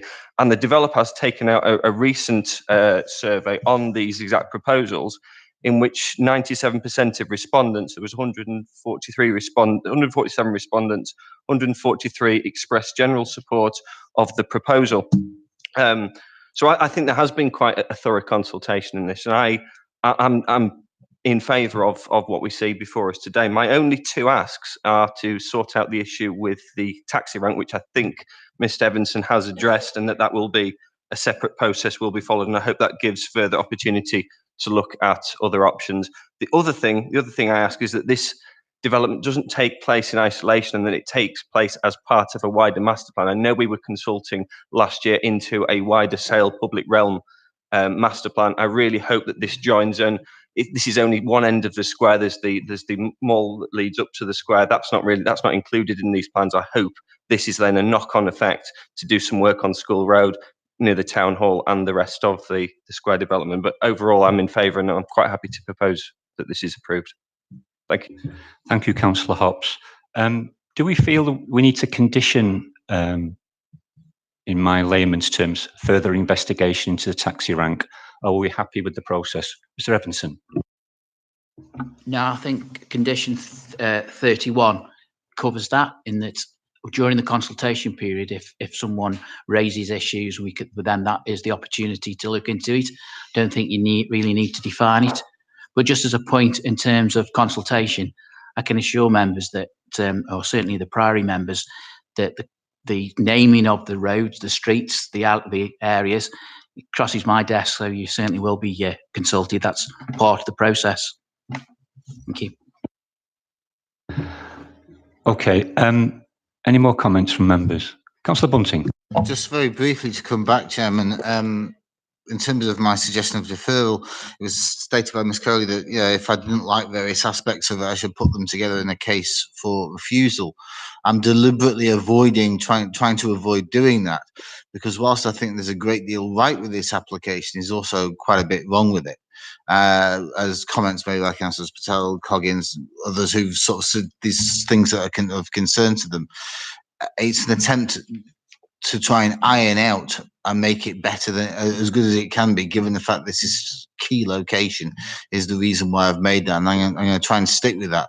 I say I don't want to try and refuse this application, but as it stands, I'm struggling to get to a position where I'll be able to support the granting, and it was an attempt to avoid refusals is the reason why I was putting that option forward. It has been something that's been done in the past, and I think it would be a worthwhile exercise to try and make sure we get this right, because as I say, it's going to be a glaring error if we get it wrong. Thank you, Councillor Bunting. Any other body want to make a comment? Councillor Patel. There was just a point of interest with Acre House and the impact that converting office blocks into residential under permitted development has. I just thought as a committee, it's interesting, you know, that's happening around Old Trafford, and the advice was that we couldn't allow the detrimental impact on those residents to effectively sterilise this site. It was just a point of one of the downsides to permitted development. Okay, it's been moved and seconded that we defer this application. All those members in favour of deferral, please show. And those against? Okay, so deferral is lost. And has it been seconded that we grant this application? It's been proposed. Councillor Patel proposing, seconding. It's been proposed and seconded that we approve this application. All those in favour of approval, please show. And those against?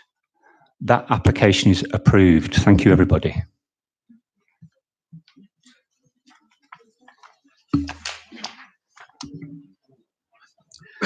We're now going to go to page 137. That's Pinehurst, 8 Hawley Drive, Hale Barnes. And do we have Councillor Butt? Councillor Butt? Introduction, please. Would you like to take a seat? Just get yourself settled. We'll let people leave the meeting. Thank you.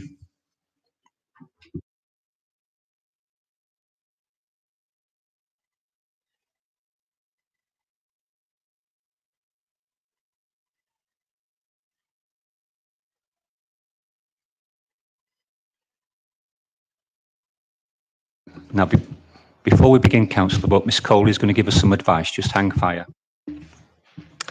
Thank you, Chairman. This application relates to a detached dwelling positioned towards the end of Hawley Drive in Hale Barnes. The site adjoins the South Hale Conservation Area and was previously within it prior to the 2016 boundary changes. The applicant proposes to demolish the house and garage, subdivide the plot and erect 2 detached 5-bedroom dwellings. The key issues for consideration are the proposal's design, including impact on the setting of the adjacent conservation area, residential amenity and highways and parking impacts.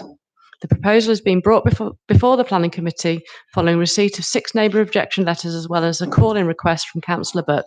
The grounds of objection focus on the proposal's design and parking impacts, including a concern that the proposal would result in unacceptable overdevelopment of the plot. There have been no objections from relevant consultees. The application has been amended to reduce the area of development with the properties repositioned within the plot. The amended proposal is considered to be acceptably designed, including with reference to its impact on the adjacent conservation area, with a large amount of screening vegetation retained. The minimum separation distances are achieved to ensure an acceptable privacy impact. There will be no adverse highways impacts. Subject to appropriate conditions, the application is recommended for approval. Thank you, Chairman. Thank you, Ms Coley. Councillor Butt, you have 5 minutes. Thank you. Thank you, Chair. I know detailed objections were submitted and some of the points have been covered, but I would like to make some important points on this application. I mean, although the area, as mentioned, was removed from the green belt, but it does still border, Holy Drive does still border that green belt. And this proposed development of two very large properties increases the massing of property subdividing an existing plot size. I mean, the current proposal would be detrimental to the very long established and mature character of Holy Drive and the surrounding conservation area. The very reason why the applicants and neighbouring residents were attracted to move there in the first place. It's quite obvious to the other property owners in Holy Drive and to properties at the rear that the applicants are now using this planning process to cash in on the very character and attractiveness of this area at the expense of the overall amenity of the surrounding properties. Approving this application in its current form would set detrimental precedents for the properties on Holy Drive, which is totally unsuited to accommodating potentially large-scale development down such a narrow cul-de-sac serving the properties on it. There is no practical way of widening Holy Drive. If the committee is minded to approve this precedence and intent on changing the character of the location and the subsequent problems it will create, then similar, probably larger schemes from the rest of the properties will be forthcoming inevitably. I would urge the committee to refuse the application in its current form and only consider resubmission of a reduced development. Otherwise, I would request that to reflect on the severe implications of setting such a precedence and the subsequent overdevelopment and character change that this area will inevitably undergo. Thank you, Chairman. Thank you, Councillor Butt. If you'd like to return to your seat. Do we have Lawrence Pepe? Mr. Pepe, you'd like to take a seat? And you have 3 minutes, sir. Thank you.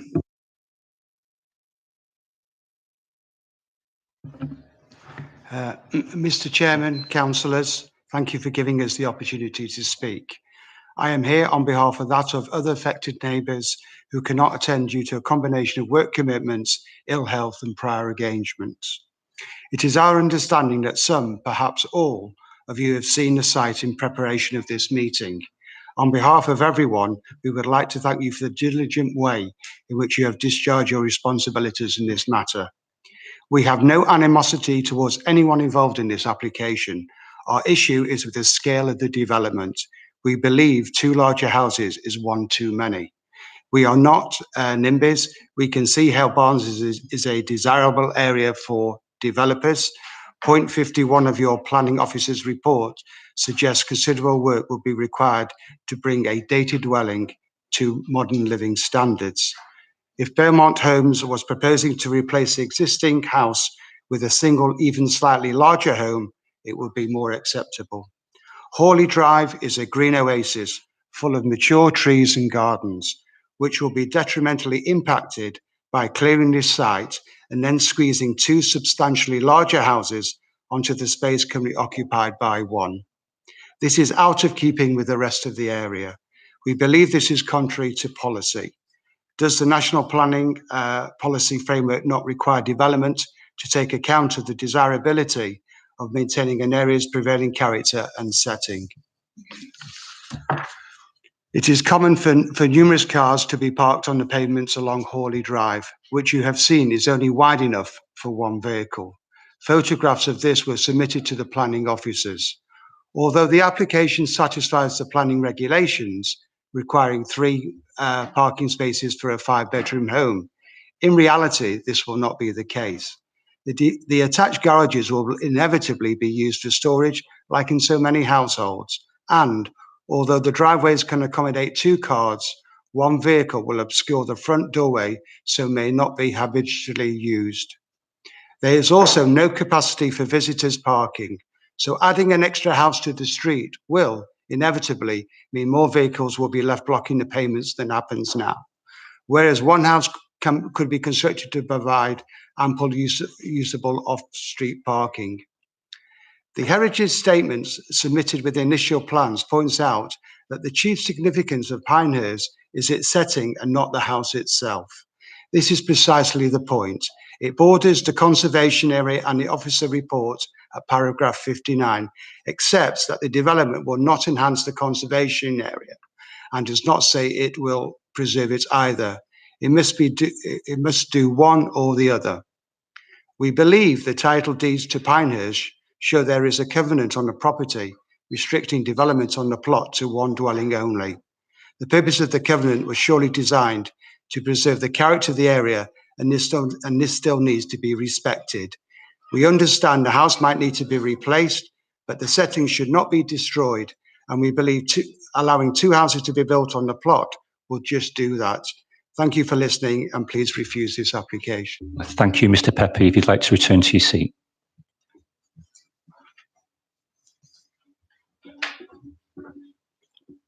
Do we have Trevor Gallop? Mr. Gallop, would like to take a seat? And you two have 3 minutes. Thank you.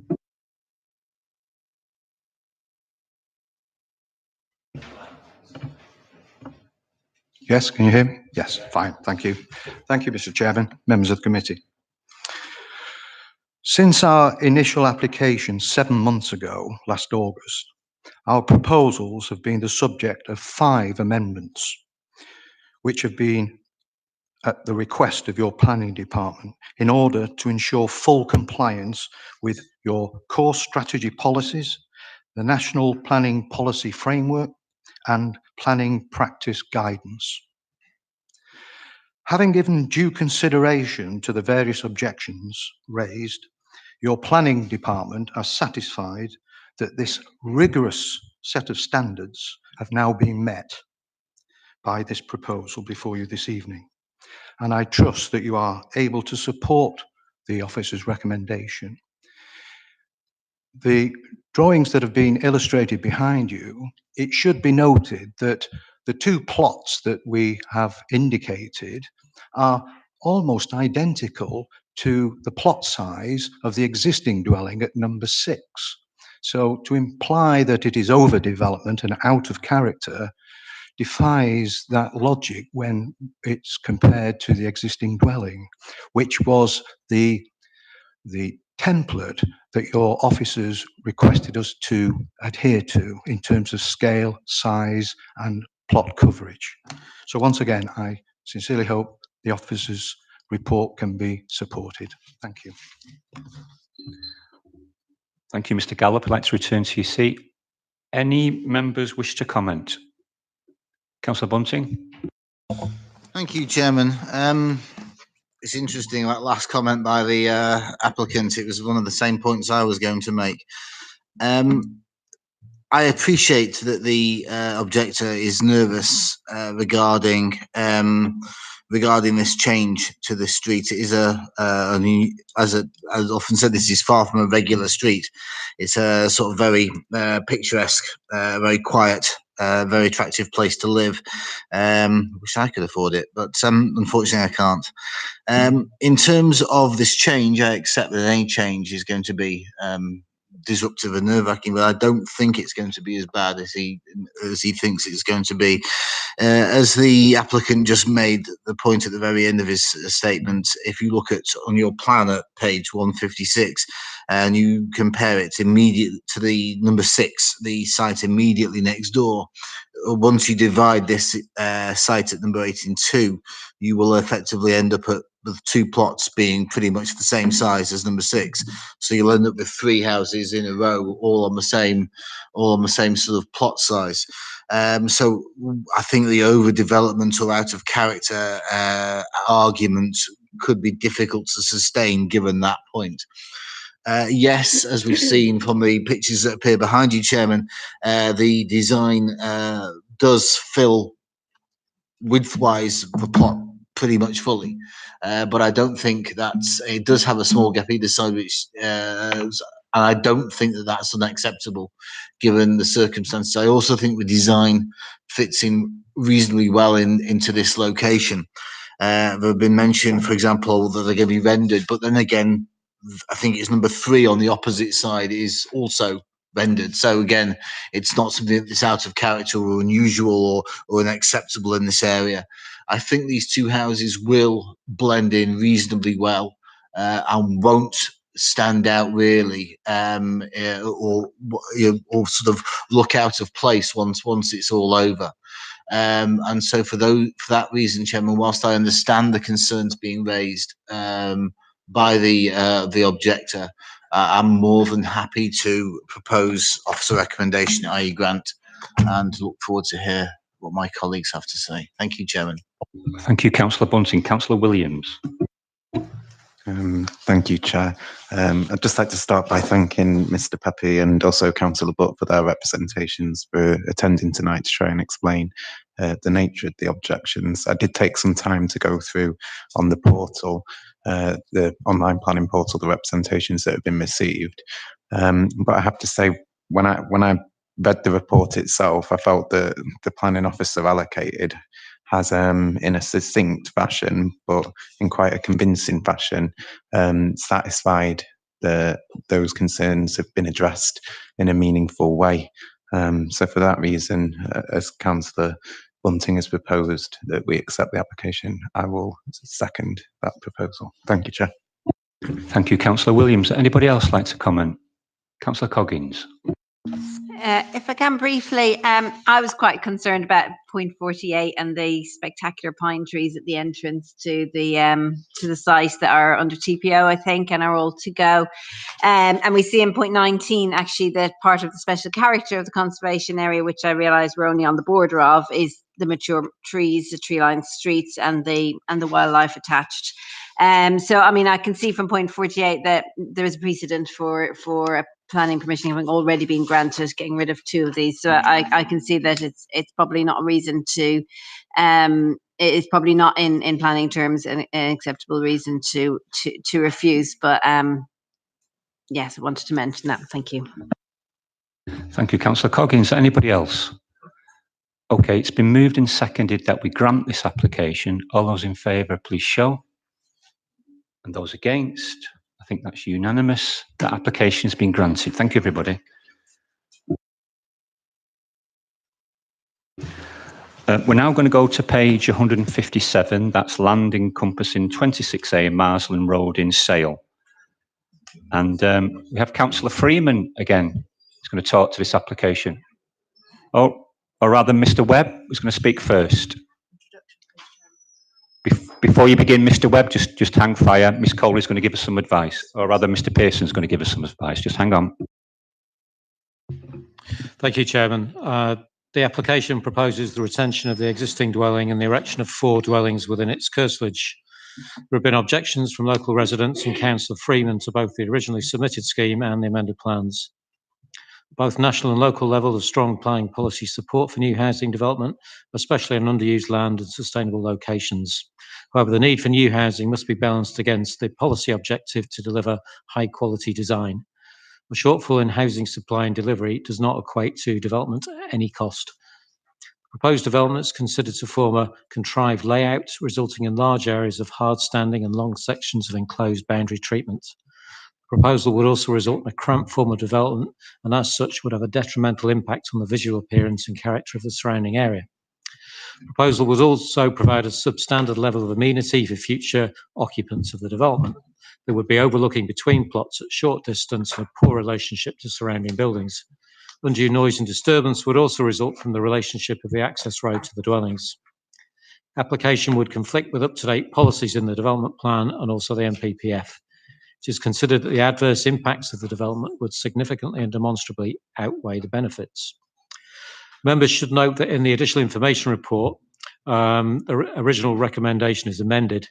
The applicant has submitted an amended certificate of ownership, certificate B, and served notice number 1 on the Jehovah's Witness Kingdom Hall, notifying them of the application as part of their land has been incorporated into the application site. Legislation requires that 21 days must pass between this notice being served and the determination of the application. This period expires on the 28th of March, and therefore it's recommended that the application be deferred and delegated to officers should no further representations be received in relation to notice number 1 or which raise no new issues. Which raise new issues. Thank you, Chairman. Mr. I've forgotten your name. Mr. Webb, you have 3 minutes, Mr. Webb.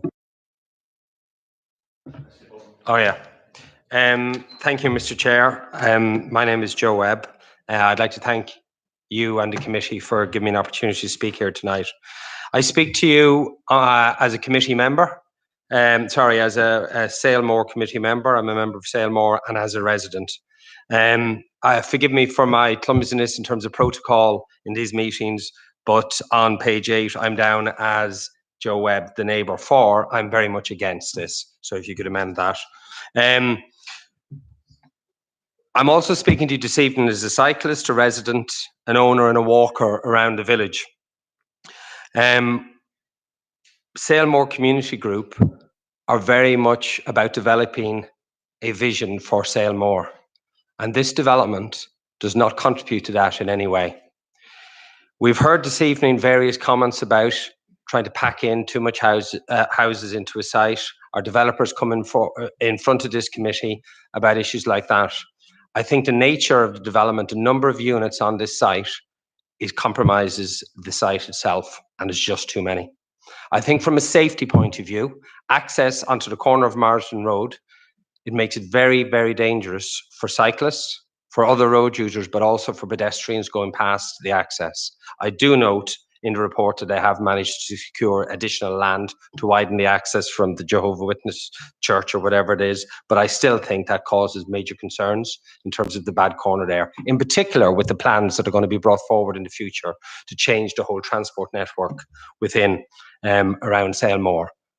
But the most important point I want to make here tonight, that we are Salemore, a small community group. We're not a big developer.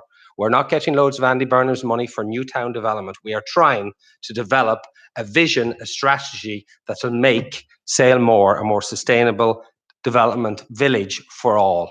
We've heard comments made this evening from various councillors about people-friendly Sale, well, people-friendly Salemore. We've heard various comments about making it more sustainable for all, and this development flies in the face of that, and I'd plead to the committee to refuse it. Thank you very much. Thank you very much. You'd like to return to your seat. Councillor Freeman.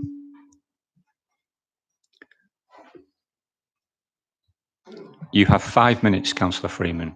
Well, I won't be taking that much time, Chair. Thank you again for allowing me to address you. I support the observations of the planning officer and request that this committee refuses this application. This site at 26A Marsden Road is intrinsically linked to Warriner Street car park. There have been two public consultations over the future of 26A Warriner Street and the adjacent car wash. That was the first one. And from that, a vision for the development of those sites was brought forward.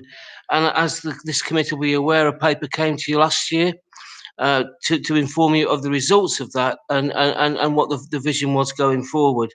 Since then, there's been a further consultation on just Warriner Street. And there's been a lot of public interest. You will recall that this site already has planning permission for a supermarket, which was rejected by local residents and businesses alike. Very controversial. The previous leader of the council basically said that nothing would happen with this site unless he gave his express permission for it. So as the ward councillor for Salemore, I will say to you, it's absolutely imperative that we listen to the residents of Salemore, to the community interest group, particularly We Are Salemore, who I and my fellow councillors and this council are working very closely with to develop this vision and a sustainable plan for Salemore going forward. And therefore, just going back to this development, it's overdevelopment of the site.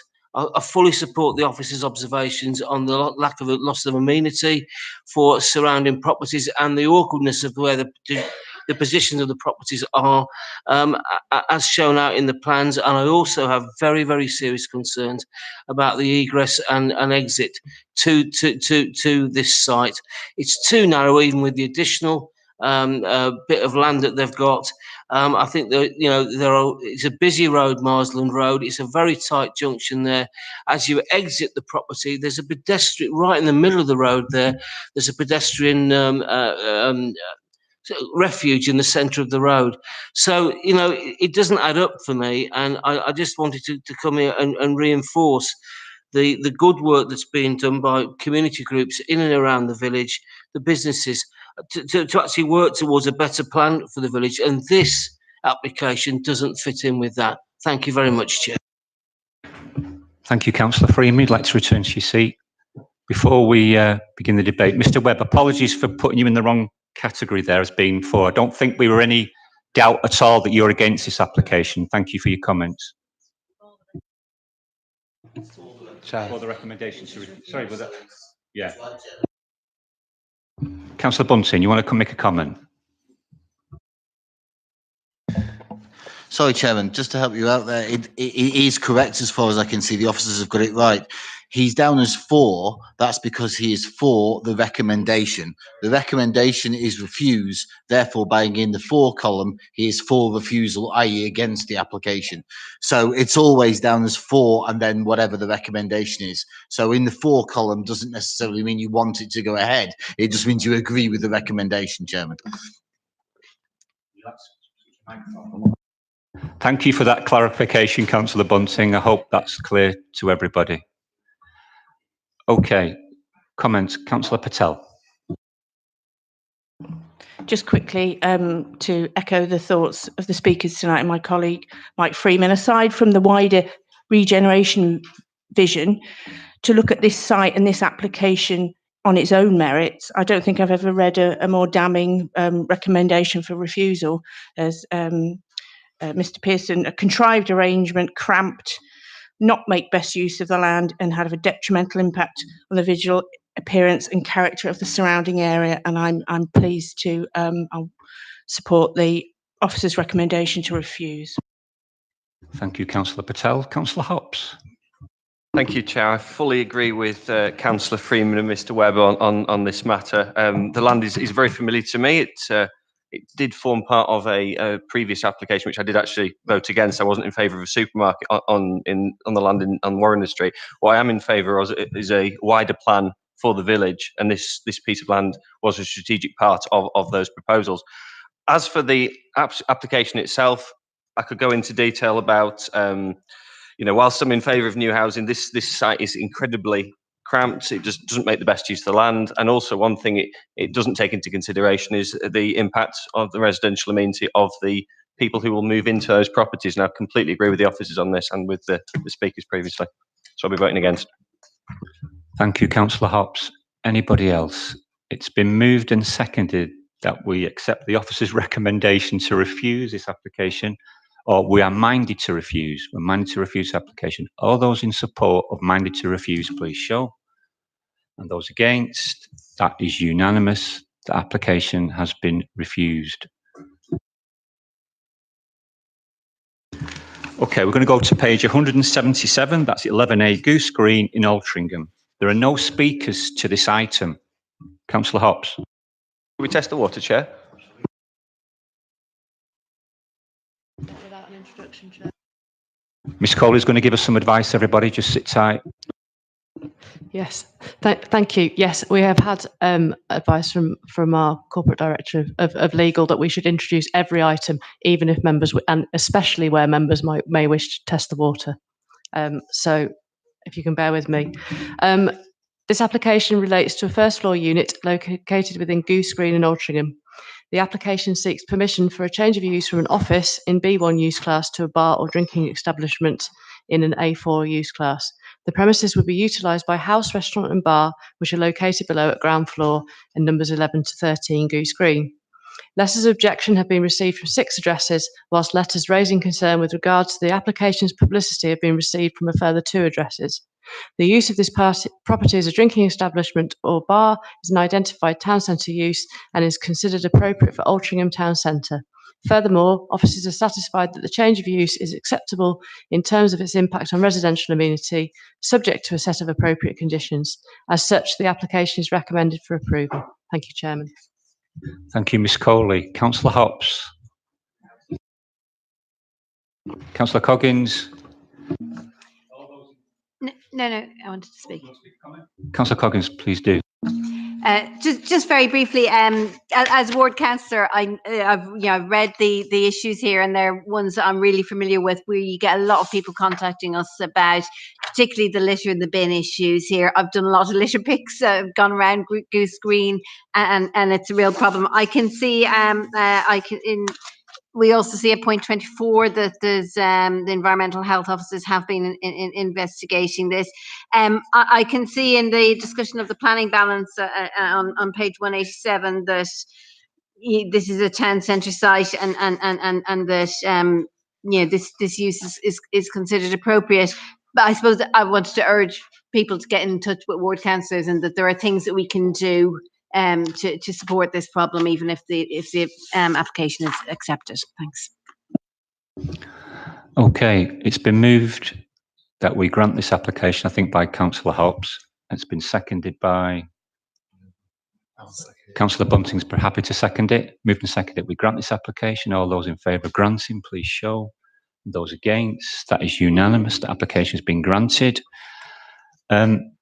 We were going to discuss an urgent item of business, but I think Ms. Coley is going to give us some advice on that. Thank you. Yes, thank you, Chairman. The Chairman kindly agreed to take an item of urgent business, which is at agenda item 7 in respect of the orchards, and a change to the resolution of the committee made previously in November. That required a commuted sum payment to be paid before the committee meeting. Despite assurances at 3:15 that would be done, I have had no positive positive confirmation that we have received the payment, and therefore we will need to defer the item on that basis. Okay, so we'll defer that item, and 20 to 9, that declare the meeting is closed. Thank you, everybody.